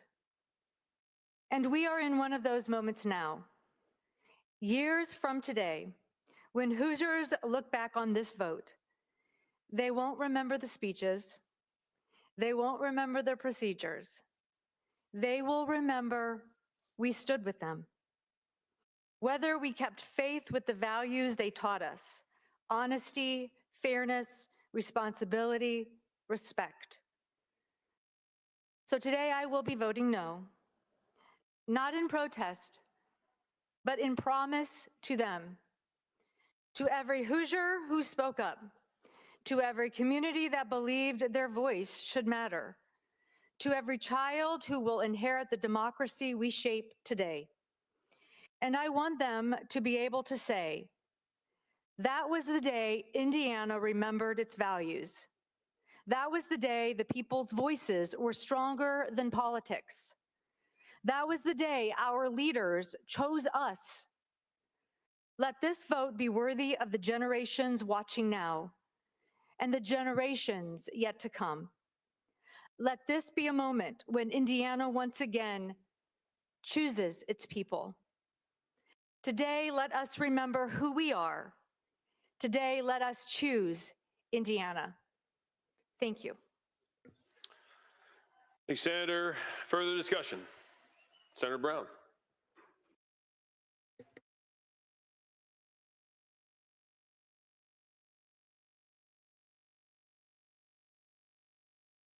Thank you, Mr. President and members of the Senate. Try to make this light at the beginning. I'm a rules follower too. This is why I was always continually amazed when my children broke the rules. Could never believe it. But I didn't bring my rules book up to here today because I don't need it. We're not breaking any rules here today. I can assure you of that. Just doing something that we're able to do legally, politically, constitutionally even. Redistricting is about who is in charge. It's, to one of my colleagues' points, actually is about trying to predetermine political outcomes. Absolutely. It's a privilege policymakers have. Who holds the purse strings? That's what this is about. Here in this state, we have a Republican governor. We have a Republican supermajority in the House. We have a Republican supermajority currently in this chamber. And there's a reason for that. And there's a reason why we make the decisions we make, because of the policies and the principles that those of us who are Republicans believe in. So I am concerned because I can see what's coming down the line. I know that last year, even in a difficult budget year, with runaway Medicaid expenditures, we passed a balanced budget and we fully funded our obligations. But when Democrats were in charge over 20 years ago, when they had control here in Indiana, they spent the $2 billion surplus and then left the next administration with a $1.2 billion deficit. That's a delta of over $3 billion. Not that it matters, but in today's dollars, that's $5.5 billion. Insurmountable. Insurmountable, more than 10% of our budget. That's what happens when Democrats are in control. What does it mean when Democrats control in DC? Because that's what it's about. The one way this body and that body, and if our governor signs the bill, the one way We have influence over our representatives, and all 435 there is for us to be able to draw our maps. I'll never give up that power. And when we do that, we are able to influence just a tiny bit with the 9 congresspeople from Indiana, a tiny bit, what they think of this state there. That's what our responsibility is. So how can we do that when we know in the last census, red states were the ones overwhelmingly undercounted, not the blue states. Blue's Democrat, in case people stop counting. And guess what happened then? Nothing. Do you know why? You can't go back and change the Constitution of the 435. That's done. The only way we can bolster Republican voices in Congress is to do this. So what does it look like when Democrats are in control? This is an imaginary hypothetical. This is what they're asking for right now in our House of Representatives in Washington, D.C., with a narrow Republican majority. They want to get rid of the Hyde Amendment. Some of you didn't know what that was. The Hyde Amendment makes sure that our federal funding does not go to fund abortions. That has been a long-standing agreement, crazily enough, a bipartisan agreement since 1977. That is going to be jettisoned the minute the Democrats have the House. And why do I know that? Because they're asking for it now. And if you don't think that's going to happen, I can tell you my colleagues, since we passed our pro-life bill post-Dobbs, have consistently tried to undermine our pro-life laws. Just in this state, where they have a super minority. Think what they're going to do in D.C. After that, what happens with the defense bill that they were voting on yesterday? Democrats were against that. When I looked that up yesterday, I thought, oh my gosh, I'm not a Democrat, but they said it's going to undermine democracy and harm our military readiness. What's happening to our country? Oh, wait, what does that mean? Because the current defense spending bill limits funding for military women to have abortions. That's why they're against it. Why does it harm military readiness? I don't know, maybe because our Secretary of War, Hegseth, said no more dudes in dresses. And there's no more DEI when we're trying to get our troops ready to put their lives on the line and protect our country. That's why the Democrats are voting against defense spending. Will you please remove them from the gallery? Officers, please remove them. Get out.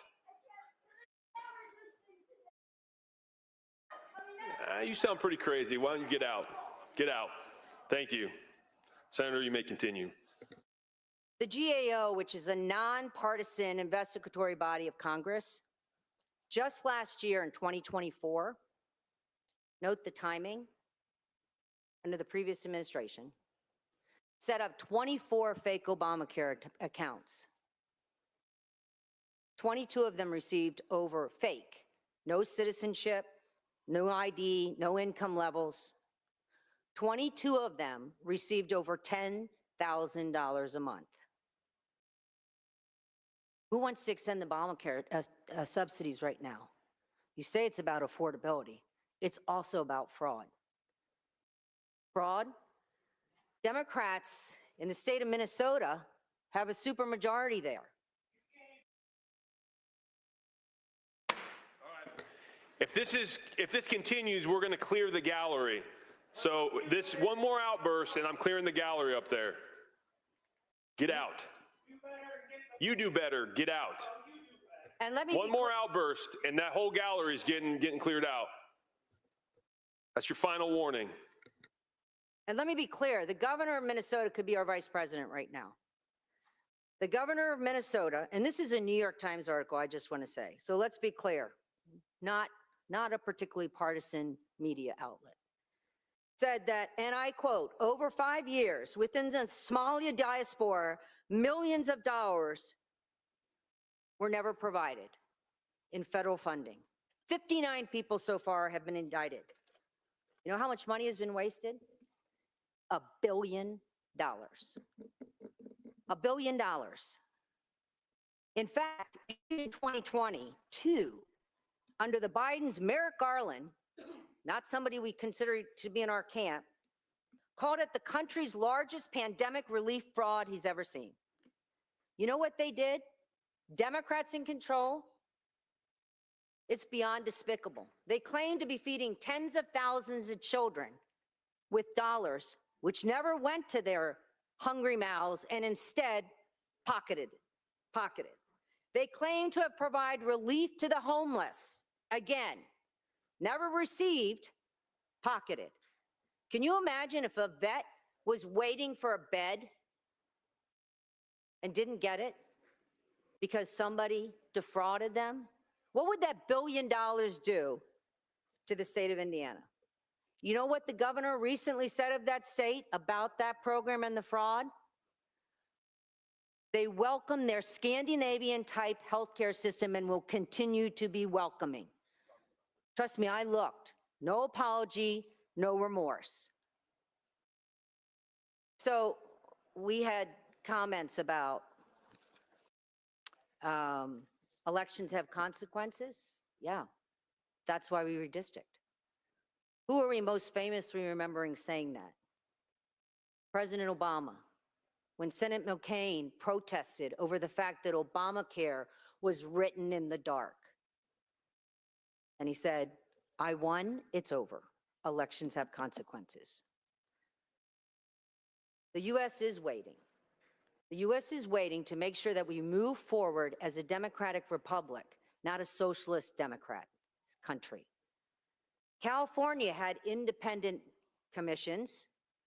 Some have said that's the fair and honest way to go. Apparently, it's only fair and honest when it supports your side, because California, with an independent commission, quickly jettisoned that when they decided the scale was being tipped in a fair way to Republicans. So in a state with 40% representation out of 52 representatives to Congress, 7% at best will be Republicans. I don't think that independent commission is going to come back anytime soon to rewrite those maps. Hoosier voices are going to be harder to hear. Without this, they're going to be silenced because there will be no conservative voices in Washington, D.C. The few from this state will be yelled and screamed at, not unlike some in our gallery, by the Democrats who will be controlling our Congress. And I will leave you with this one thought. We had conversations about the bill being challenged. And that is the one thing since I've been here. There has not been a pro-life bill that we passed has not been challenged. And we lost some. And I would do it again. And I beg my taxpayers who've paid those dollars to defend those suits to stand with me. Because ultimately, we got it done. But when you say that the rights of one person are not more important than another, guaranteed. But I can tell you, if Democrats are in control, the rights of the unborn will be silenced, and their voices matter too. I cannot support these maps. I can support the bill. I can't support the arguments against. Thank you. Thank you, Senator. Further discussion? All right, Senator Johnson.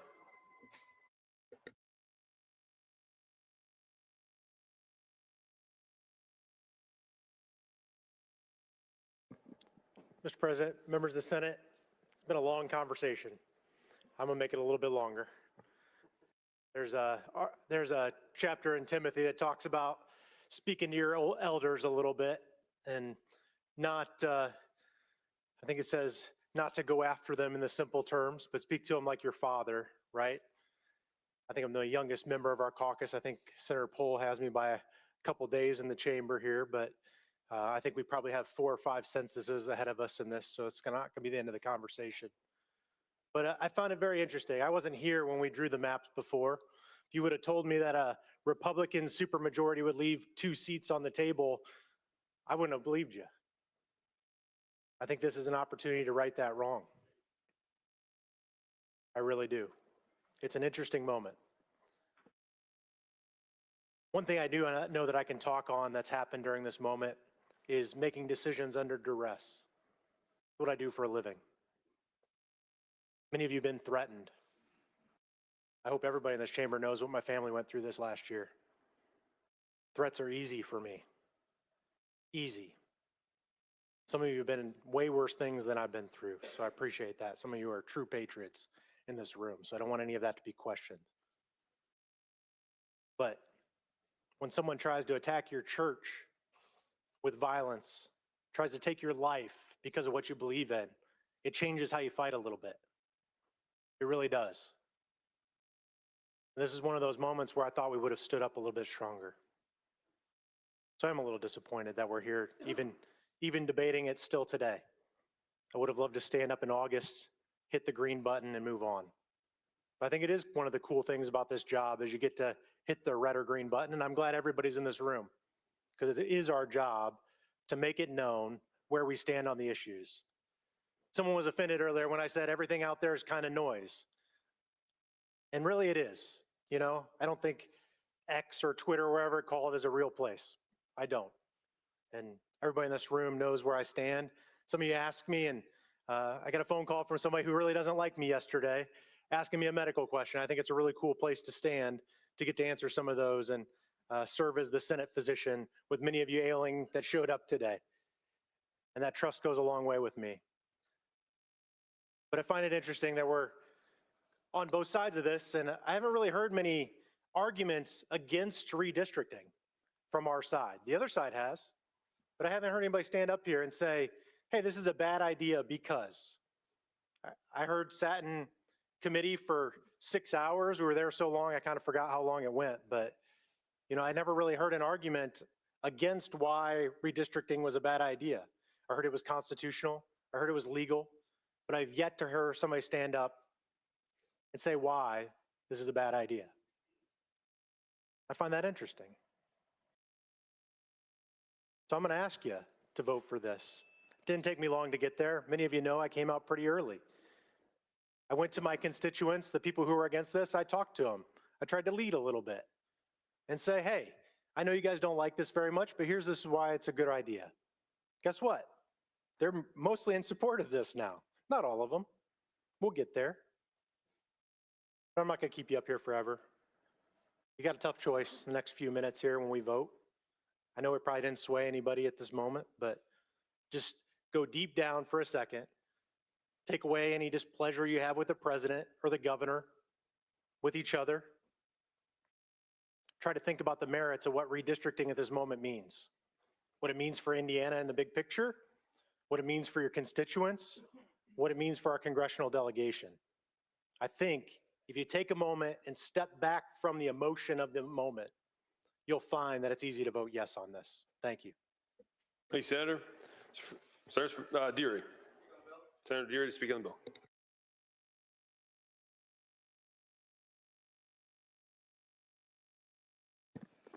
Thank you, Mr. President, members of the Senate.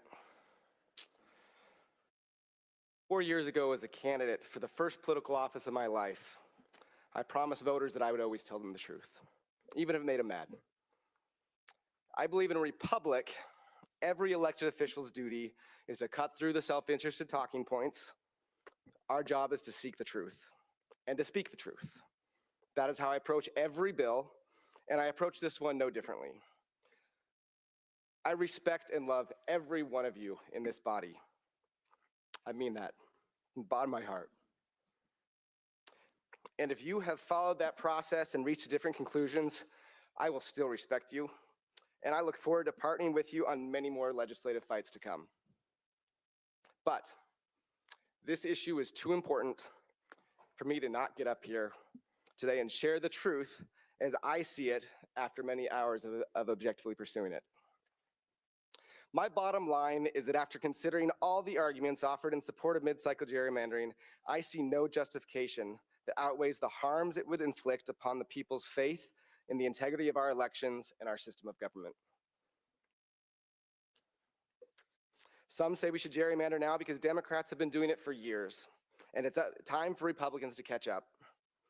That would be a sensible question to ask 4 years ago, and to ask, or 4 years in the future during the regular redistricting process. But since Washington, D.C. is pushing that question on us now, let's answer it now. Is one side behind in the gerrymandering arms race? The best metric to measure that is to simply add all the votes for Congress across the nation and then to compare that percentage with how power is actually distributed.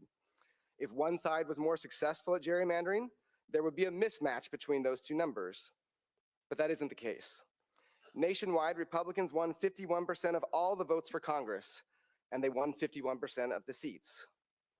Undeniably, there are multiple states with corrupt-looking maps and Democrat strongholds. But this data shows Republicans have fully offset those maps in subtler, classier ways. Another justification for mid-cycle gerrymandering is simply that we don't want Republicans to lose power. I, like a supermajority of you, do not want to see another Democrat Speaker of the House. But that isn't for me to decide. And it isn't for anyone in this body to decide either. Living in a free constitutional republic means we empower voters to make those decisions and we accept their will no matter what. And this accountability makes us better. It makes us more transparent, it sharpens our messages, and it improves our capacity to govern. No one benefits when we shield those who hold power from the will of the voters. Over the long run, this accountability keeps us relevant and it keeps us in power. I understand and do not dispute that our current laws allow mid-cycle gerrymandering, but the same can arguably be said of court packing to ridge judicial outcomes. While both packing a court and packing a congressional district are technically constitutional, neither is in keeping with the spirit or principles of the Constitution. Both are wrong and both are in violation of the spirit of 1776 and 1787. As a conservative, I want to maintain the moral standing to condemn both.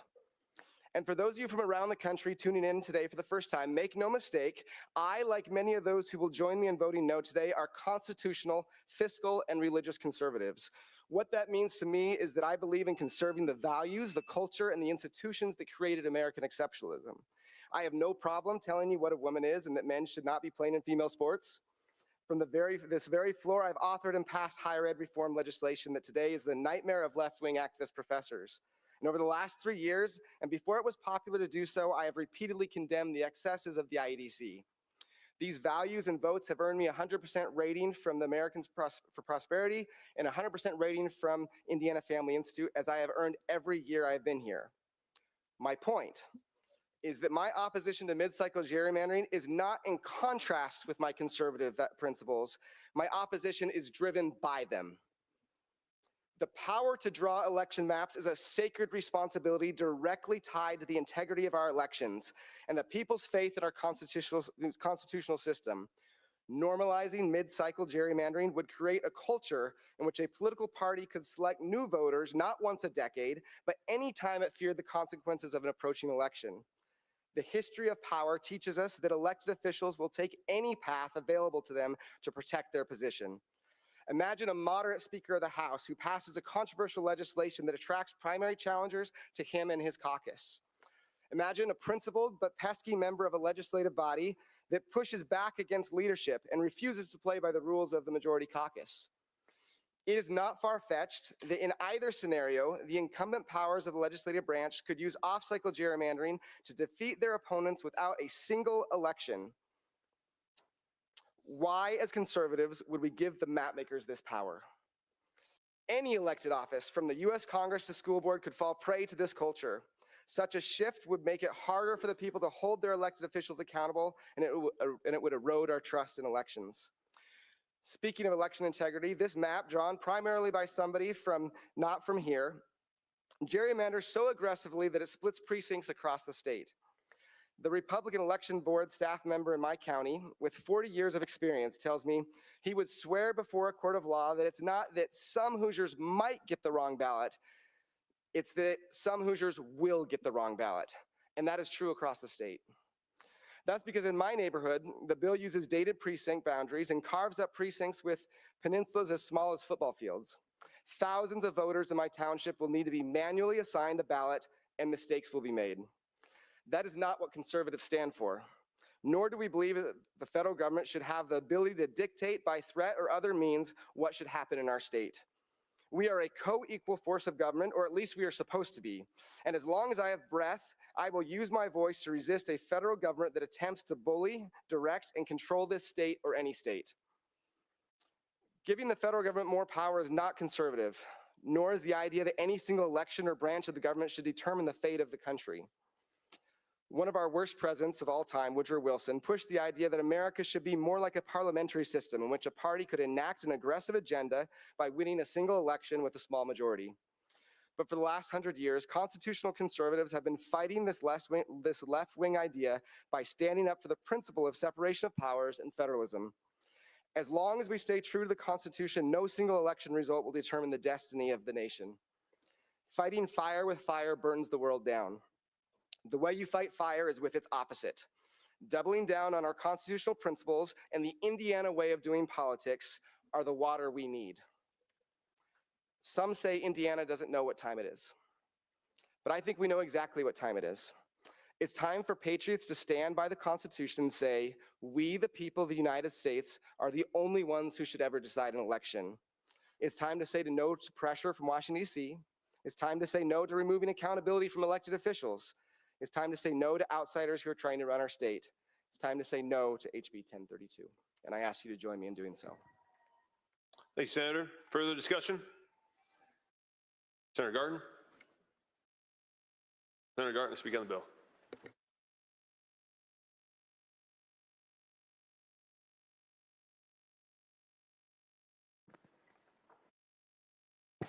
Thank you, Mr. President, and members of the Senate. Mr. President, members of the Senate, my fellow Hoosiers.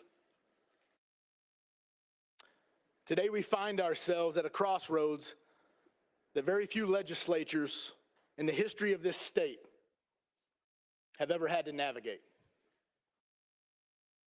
The vote we are about to take is not simply procedural. It's not just about lines on a map. It's a vote of critical, epic proportion that will define Indiana's role in the recovery of this republic.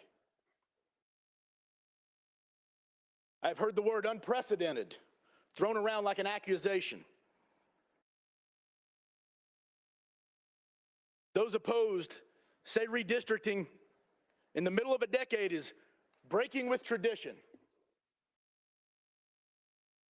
They say we're changing the rules. To them, I say this.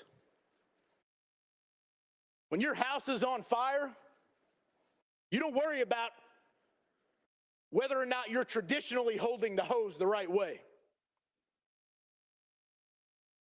You do whatever it takes to put out the fire. And make no mistake, for the last 4 years, our country was burning. We are only now in this last year beginning to clear the smoke and to see the light again. Friends, the courts have spoken clearly on this matter. The question of legality is settled. We have the constitutional right, and I would argue the moral obligation, to draw the districts that reflect the political will and the value of the people who elected us. But today, I am not here to argue the legalities. I'm here to argue the necessity. The White House, our partners in Washington, have asked us for help. They've not asked for money. And I've talked to almost everyone in my caucus, and not one of them has told me that they've been threatened by the White House. So if it's happened, I'm unaware of it. They've not asked us for money, and they've not asked us for blind loyalty. They have asked us for reinforcements. They have asked us to look at our map and ask ourselves if the current lines truly serve the best interests of our state and of our nation. By passing this map, we are amplifying the voice of the Hoosier value system that is currently saving this country. We have the opportunity today to deliver 2 additional Republican seats to the U.S. House of Representatives. So why does that matter? Why is 2 seats worth all of this? It matters, friends, because numbers don't lie. And the numbers coming out of the last 11 months tell a story of a nation being pulled back from the brink of disaster. First, let's talk about the border. For years, we were told that a secure border was impossible. We were told that the flow of illegal drugs and human trafficking was just a global phenomenon. And we had to live with it. President Trump refused to accept that. Since January of this year, the partnership between our state law enforcement and federal agencies have produced results that are nothing short of miraculous. The latest data from Customs and Border Protection is staggering. As of May of 2025, illegal crossings at our southern border have dropped by 93% compared to the previous year. Let that sink in. 93%. We aren't just stopping the flow, we are restoring the rule of law. In less than 1 year, Department of Homeland Security reports confirm that over 2.5 million individuals have either been deported or have self-deported back to where they came from. We have taken our sovereignty back and stopped the invasion at our border. When we send 2 more conservative representatives to Washington, we're sending them to guard that progress, to ensure that the border wall remains funded and manned. We are voting today to make sure that we never go back to open borders. Point number 2. Look at what this return to order means for our own families here in Indiana. Every single one of us in this chamber knows a family that has been destroyed by the opiate epidemic. Our communities have buried friends, families, children. For a decade, the trend was a tragedy. It went up and up and up. But look at 2025. Look at what happens when you combine a secure border with a government that actually prosecutes drug traffickers. The CDC's provisional data through September this year shows a national decline in drug overdose deaths of nearly 24%. That's 1 out of every 4 Hoosiers in our districts. Here in Indiana, the Department of Health is reporting a 19.2% reduction in overdose deaths. That isn't just a statistic. That is thousands of Hoosier lives saved. That's thousands of parents who will not get that midnight phone call this year. A no vote today is a vote to risk a return to the days of record-breaking funerals for Hoosiers.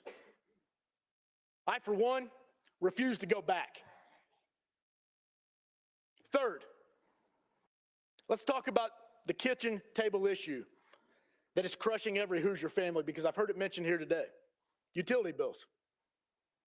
We have constituents choosing between heating their homes and feeding their children. And why is that? Because the Biden administration's relentless and ideological war on coal. That's why. Look at what has happened right here in our state. Duke Energy, CenterPoint, NIPSCO, they have all come to the IURC requesting double-digit rate hikes. CenterPoint's electric rates in southern Indiana have skyrocketed to some of the highest in the nation. That wasn't bad luck. It was bad policy.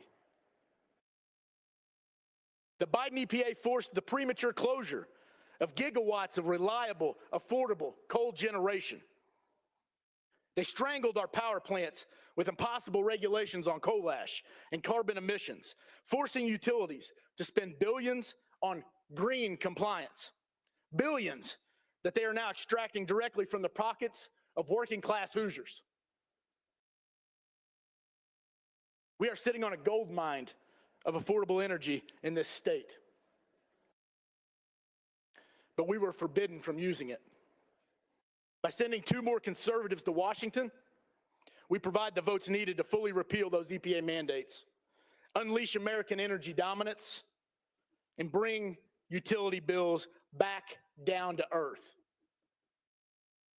We need representatives who will fight for Hoosier energy, not Green New Deal fantasies, like the 2 Democrats that currently represent portions of Indiana in Congress.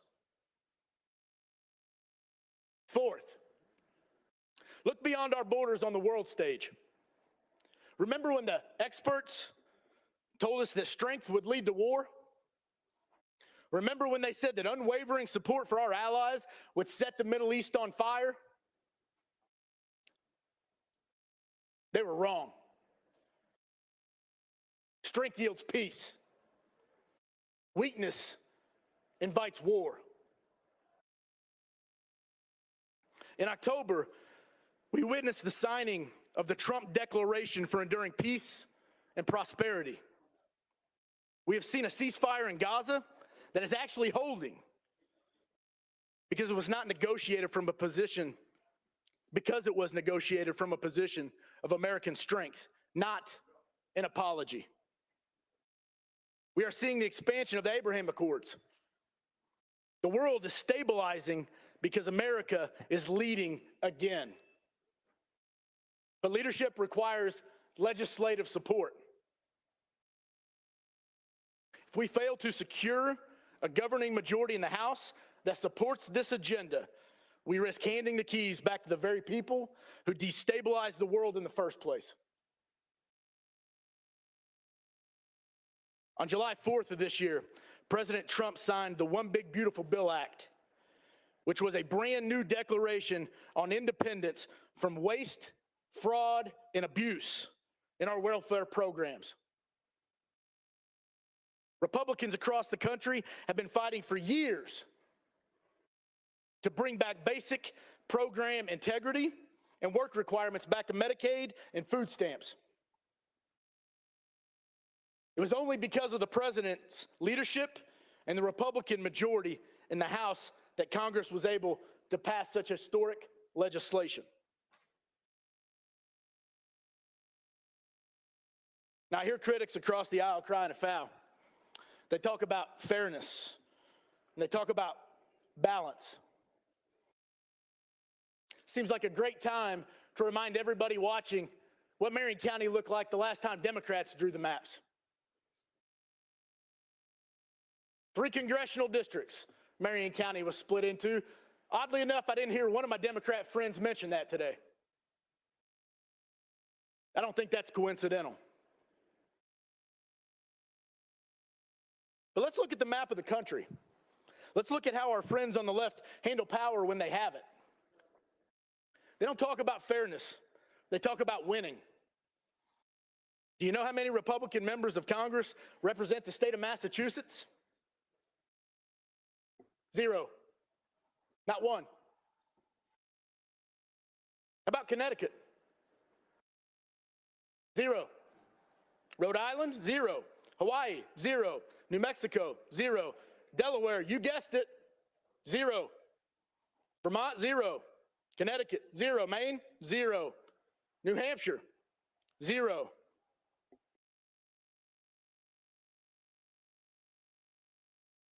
These states have made a conscious choice to maximize their political power, to advance their agendas.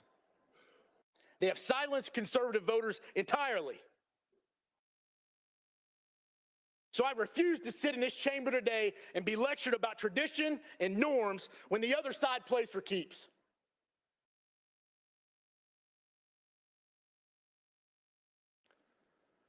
We are not the aggressors here. We didn't ask for this fight in Indiana. We are simply asking to balance the scales. We are ensuring that if they're going to play by those rules, then Indiana's not going to fight with one hand tied behind their back. Colleagues, we have a unique opportunity to cement a partnership between Indianapolis and Washington, D.C. that is unprecedented in our state's history. For too long, there's been a disconnect. We pass good conservative legislation here at the State House, only to have it undermined by a federal bureaucracy that is at war with our values. That era is over if we hold the line.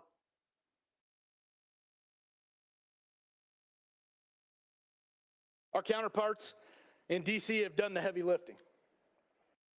They've secured the border. They've calmed the Middle East, and they're saving lives in our emergency rooms. Now they're asking us to do our part. They're asking us to use the legal authority we possess to ensure that the conservative movement has the legislative cavalry it needs to finish the job.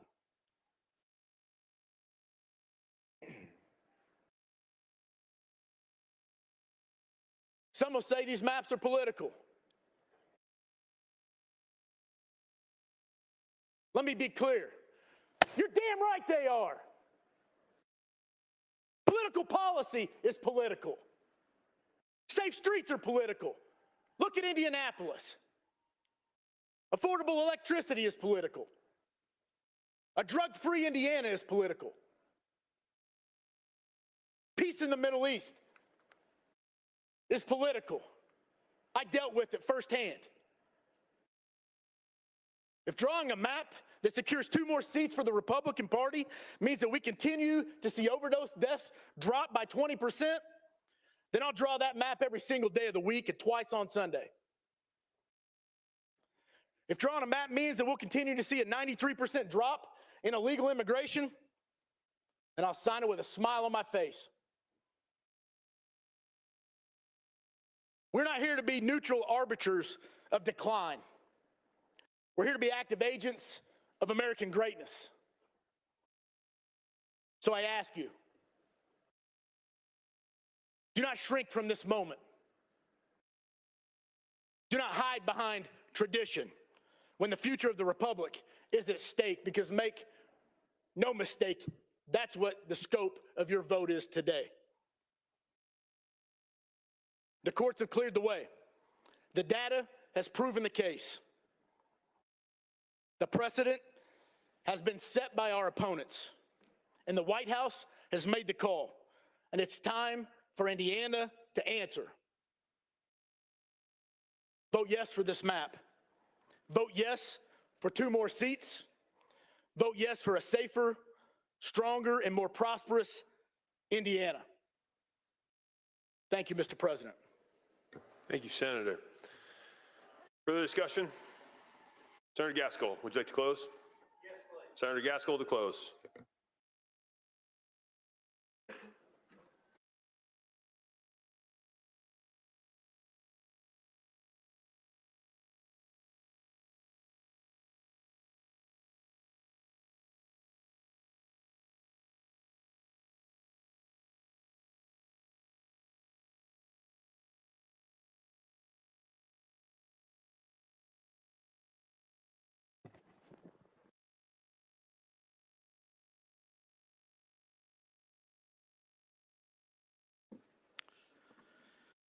Thank you, Mr. President and members of the Senate. Before I even get started, I want to tell you that there is a God and we are not him. As much as I want to also confess that I'm the worst of sinners, but Jesus Christ is my Lord and Savior, and thanks to his grace and mercy, I will see him face to face one day, and I hope it's as crowded as possible. Many of you who are believers in this body are going to come to a different conclusion than me today. I love you all. I love our friends on the other side. I'm probably going to say some things that are offensive today. but I just can't help it. I'm a little old country boy, conservative from Pendleton, Indiana, and I run on sweet tea and fried potatoes. And I'm going to do my best to lay the case out here. We may win. I may get run over like a tank by a tank, but I'm going to say what I got to say. Mr. President, I'll probably use every bit of my time, and just as I cut off the committee testimony when their time expired, I expect that you will cut me off. I would appreciate if you might give me maybe a 10-minute and a 5-minute warning. Thank you. Okay, so I've kind of got an impossible task today here. It seems like a David and Goliath moment, and I didn't bring my slingshot. I'm going to give you the best I got. So how did we get here? Our friends in Washington, President Trump and his administration, our congressional delegation, pointed out to us some things that we didn't really know before. The other side is playing for keeps. There's no question about it.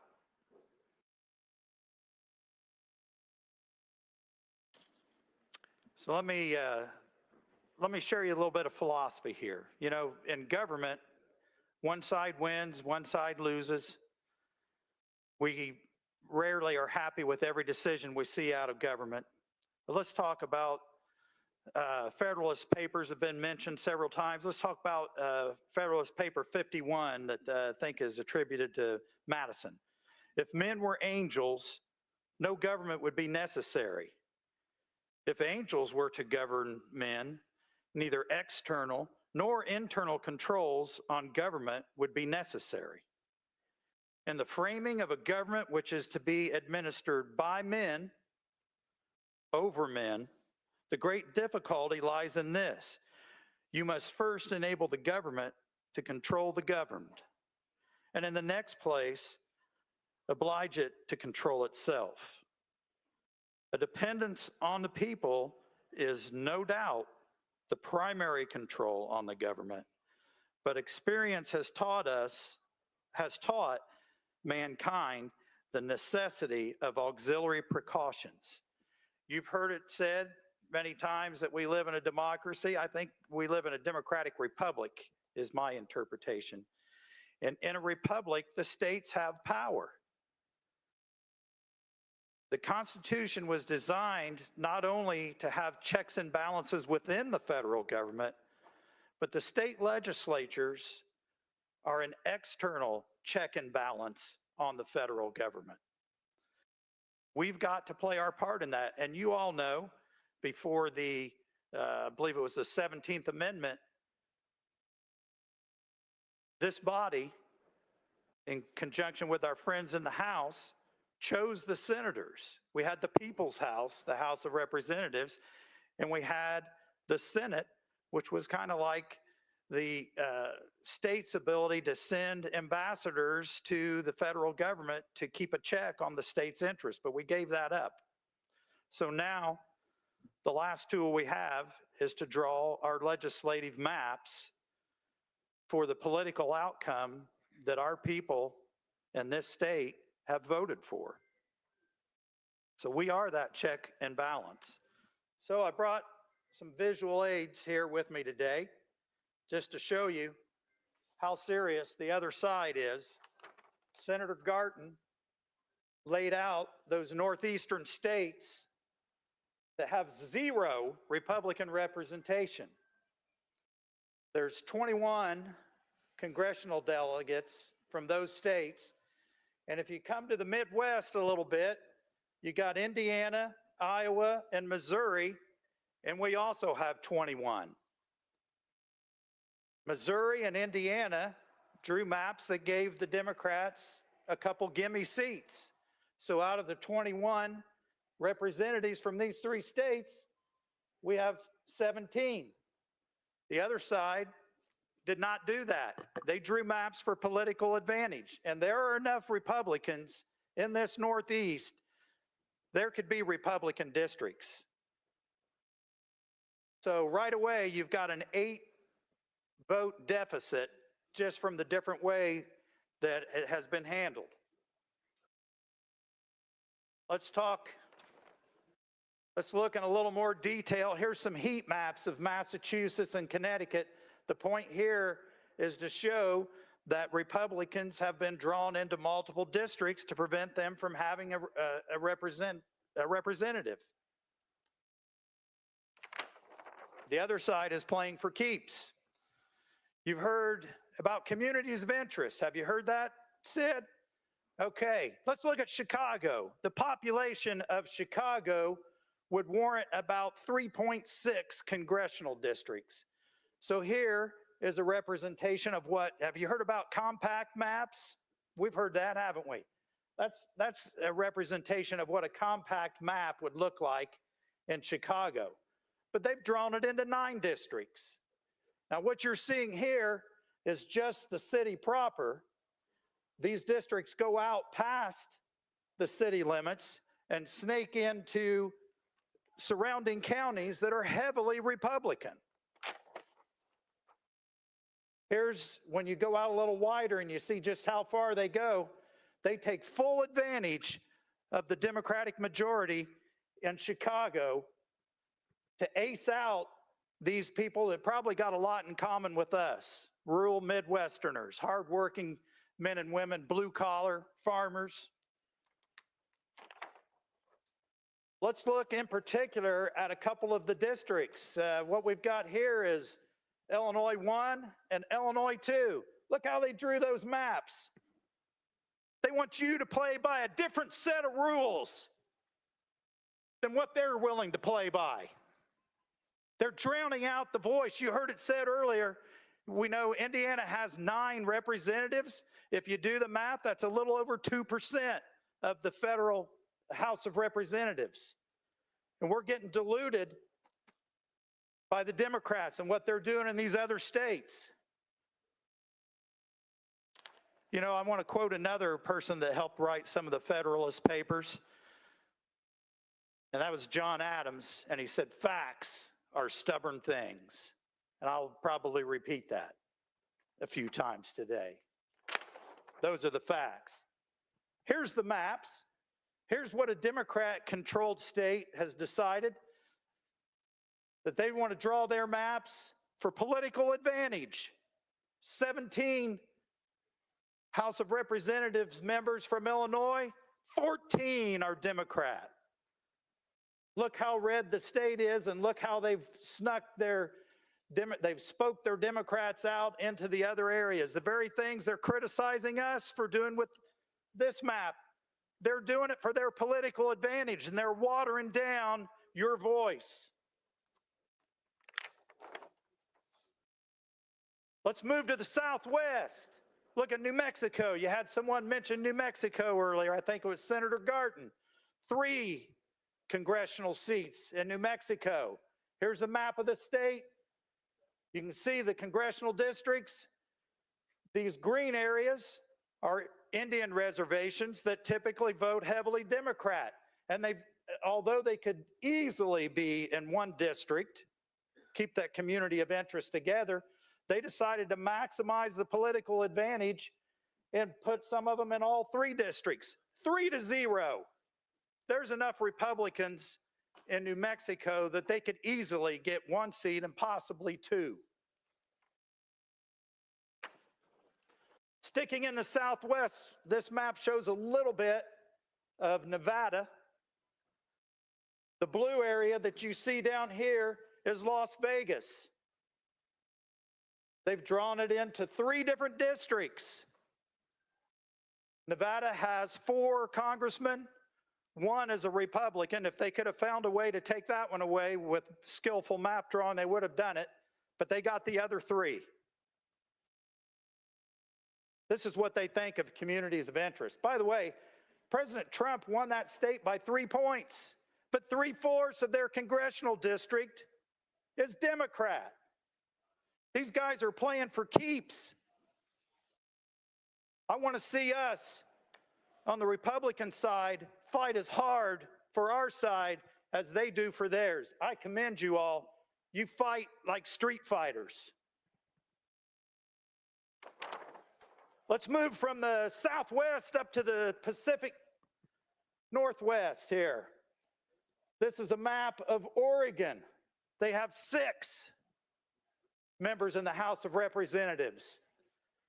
This blue area right here, this is Portland. Drawn into 4 different districts. Does this sound familiar? 4 different districts. Look at all that red. Oregon is 5-1. They're so frustrated in Oregon that the counties in the West won out. They voted in referendums, let us out and let us join Idaho.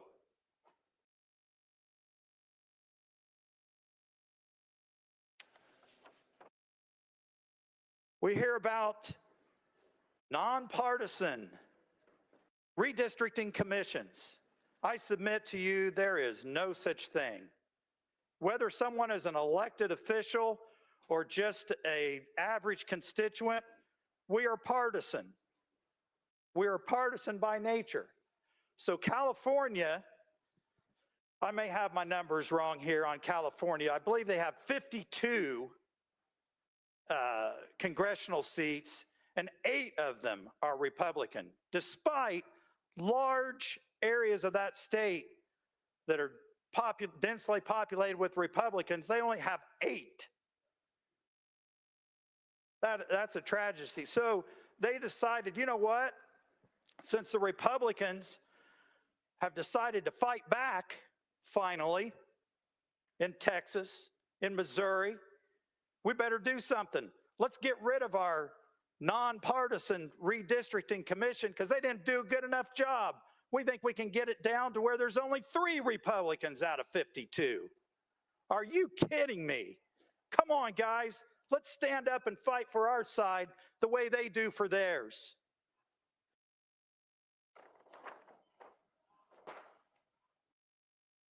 It's probably hard to see from your seats. Feel free to walk up if you'd like to look at it. Senator Garton mentioned it a minute ago.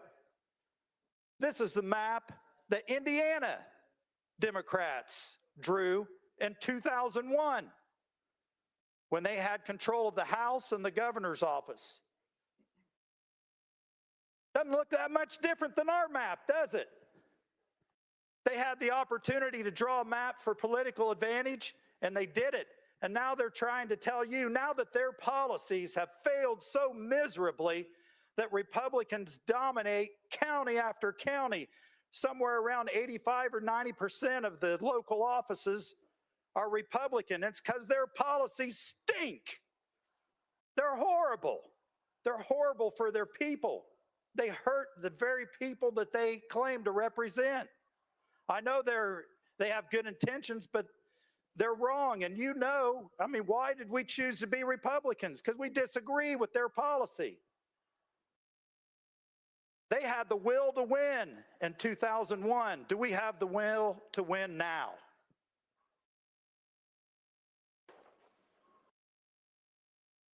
If we blow up that 2001 map and look at Indianapolis, you see it was split into 3 congressional districts.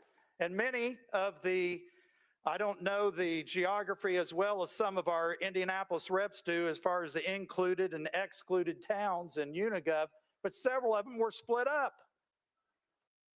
This is what they do when they have power.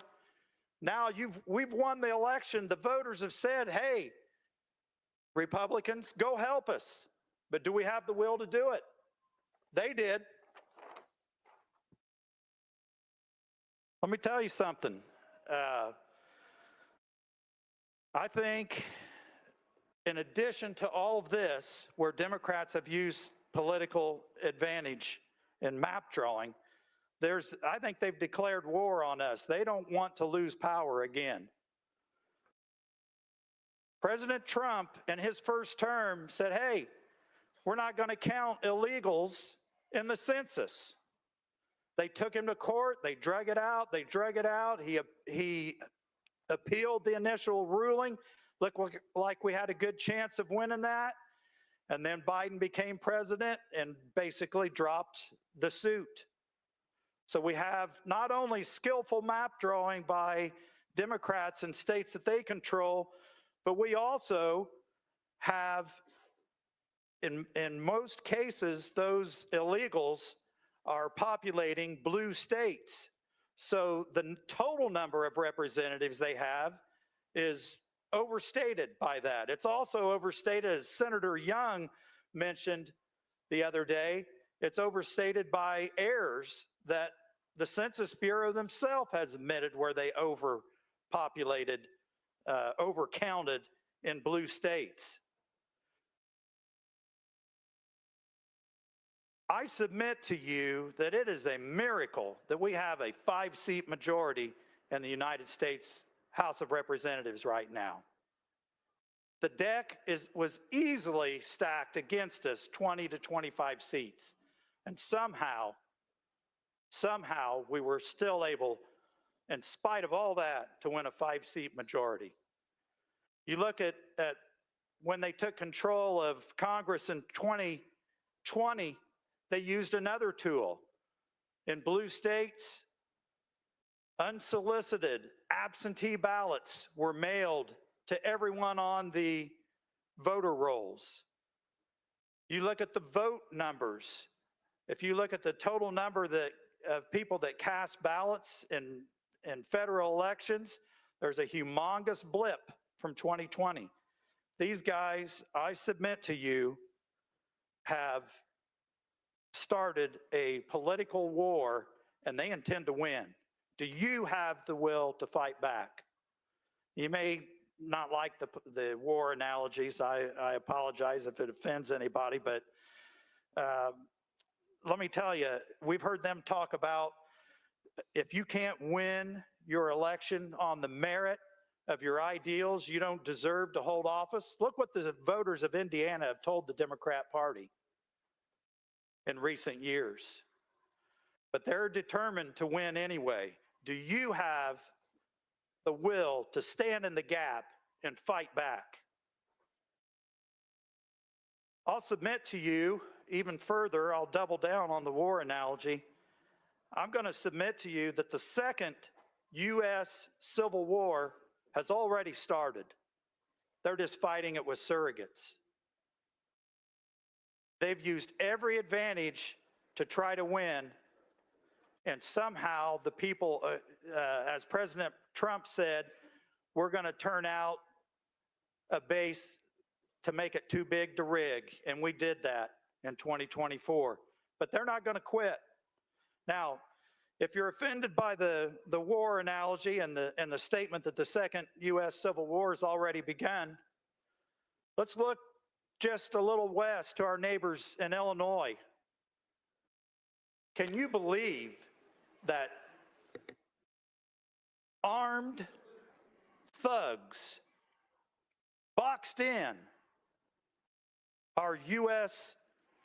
border agents and our immigration officials, boxed them in and opened fire on them, and the dispatch in Chicago told the officers not to respond. So I submit to you that my statement that the second U.S. Civil War has already begun, I submit to you that that's accurate. You have about 10 minutes, Senator. Thank you. If you support law enforcement, how can you not step up and give them the help that they need? You know what a Democrat Congress will do for our law enforcement.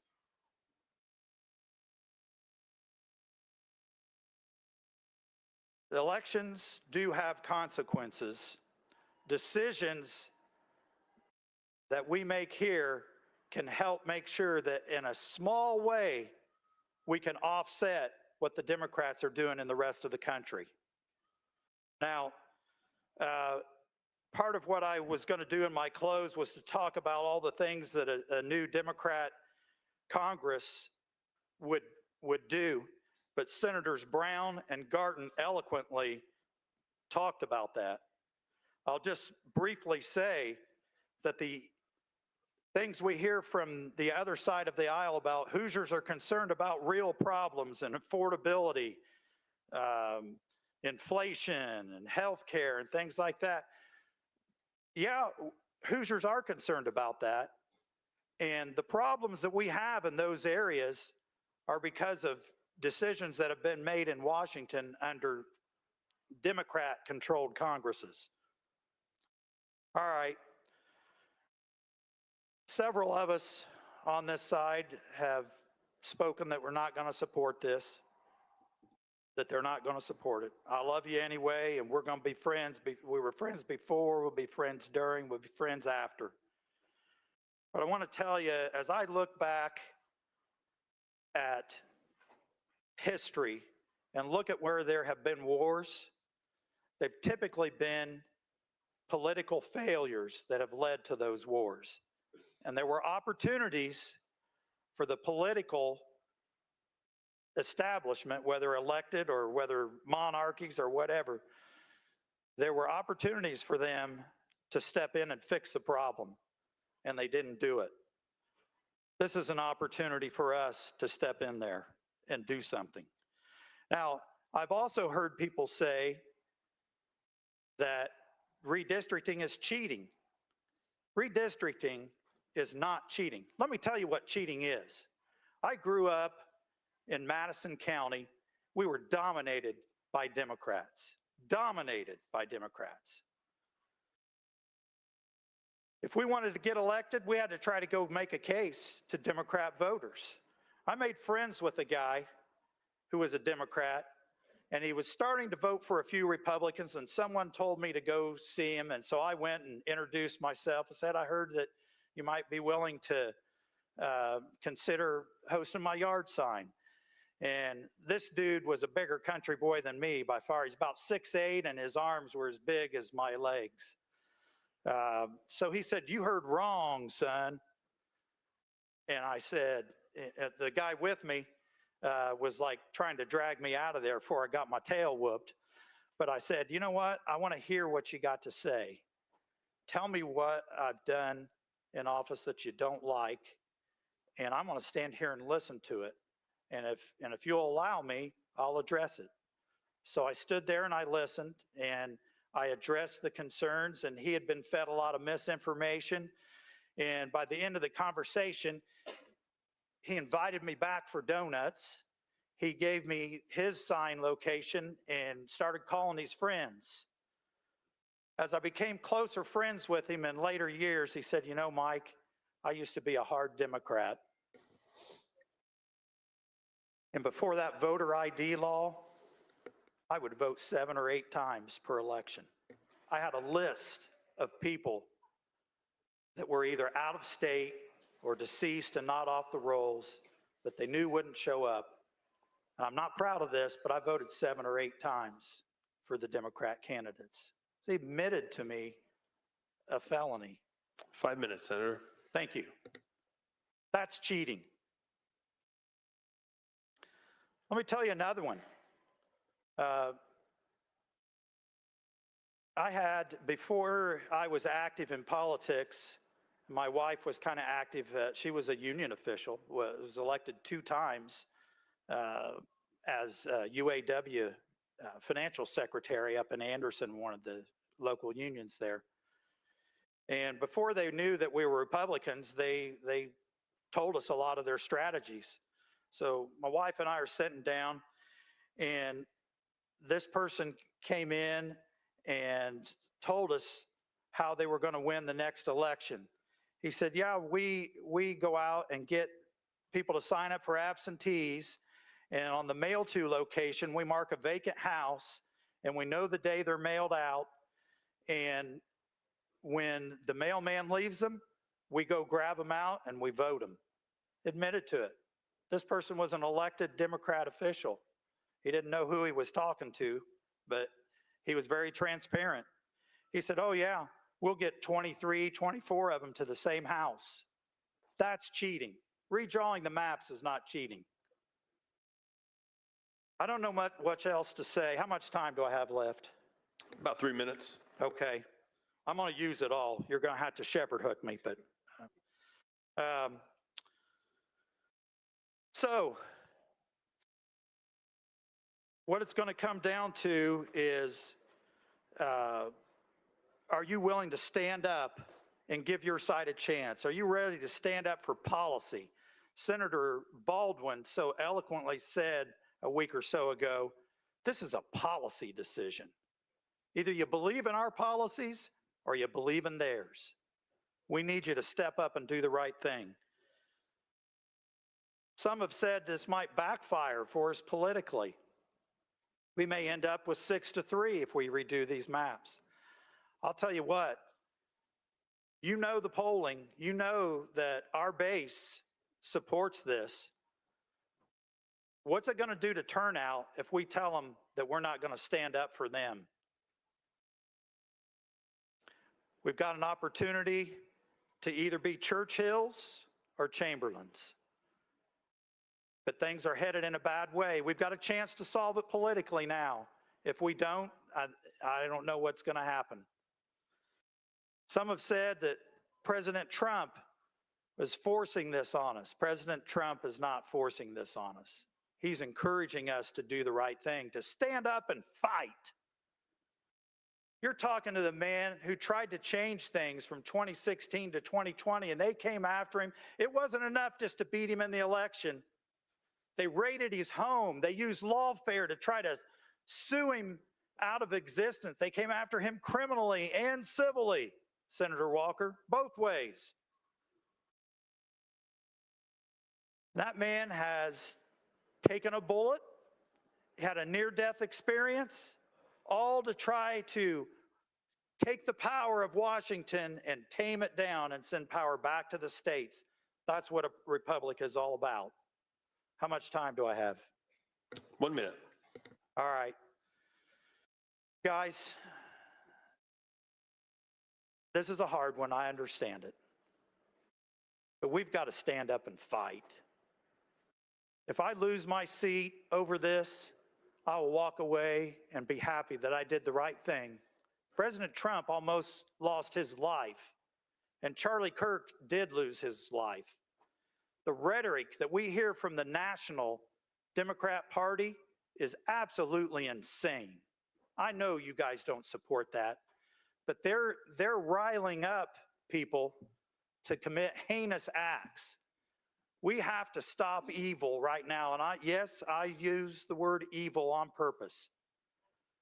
Evil prospers when good men do nothing, and good women. Please, stand up and fight for your people the way they fight for theirs. Thank you. Thank you, Senator. All right, this bill is now placed on its passage, and the machine is open for voting.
Senator Young to explain his vote. Senator Young to explain his vote.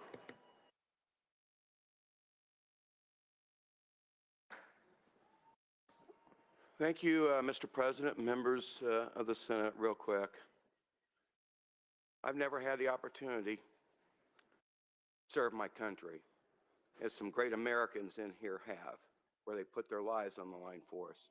I thought this opportunity would not just be for me, for all of us in this chamber. Today, by this decision, we've told the Democrat Party, continue to redistrict as you're doing, take 5 more of our state congressmen away, because we're going to step down and step back. We're not going to play in the game that you play. 5 seats that on Wednesday morning, that not only we did not do our job when we had the opportunity to serve our country, we've cost our nation. We don't know how much, but we've cost our nation. And then I tell you, I believe what Washington, D.C. says, whether it's right or whether it's wrong. And Senator Mishler, this is going to be important to you, as all of us. When they take away all the money that they can take away from this state and not give it to us, our citizens will be harmed. Our duty is not to be here to harm our citizens. Our duty is to be here to help our citizens. And if we don't get that money, especially the block grant education money, we will be harmed. Now, the next thing, the final thing, I love you guys here. There's nobody I dislike. Some of my best people are not even conservative. Benita and Becker and I started out over in the House. She's completely opposite of what I believe in, but she's my friend, and we talk well together, as all of you. I know what's about to happen to some of my friends in this chamber. You can believe it or not. You can believe it or not. But when they come into your districts, and I'm not lying, with $2 to $3 million, I know you'll try your best. You'll do what you can. But I believe in the end, most of you won't be here anymore. And that takes courage to give up your seat when you don't want to help, or I take that back, when you have an opportunity to help your country. So, God bless the United States of America. Thank you, Senator.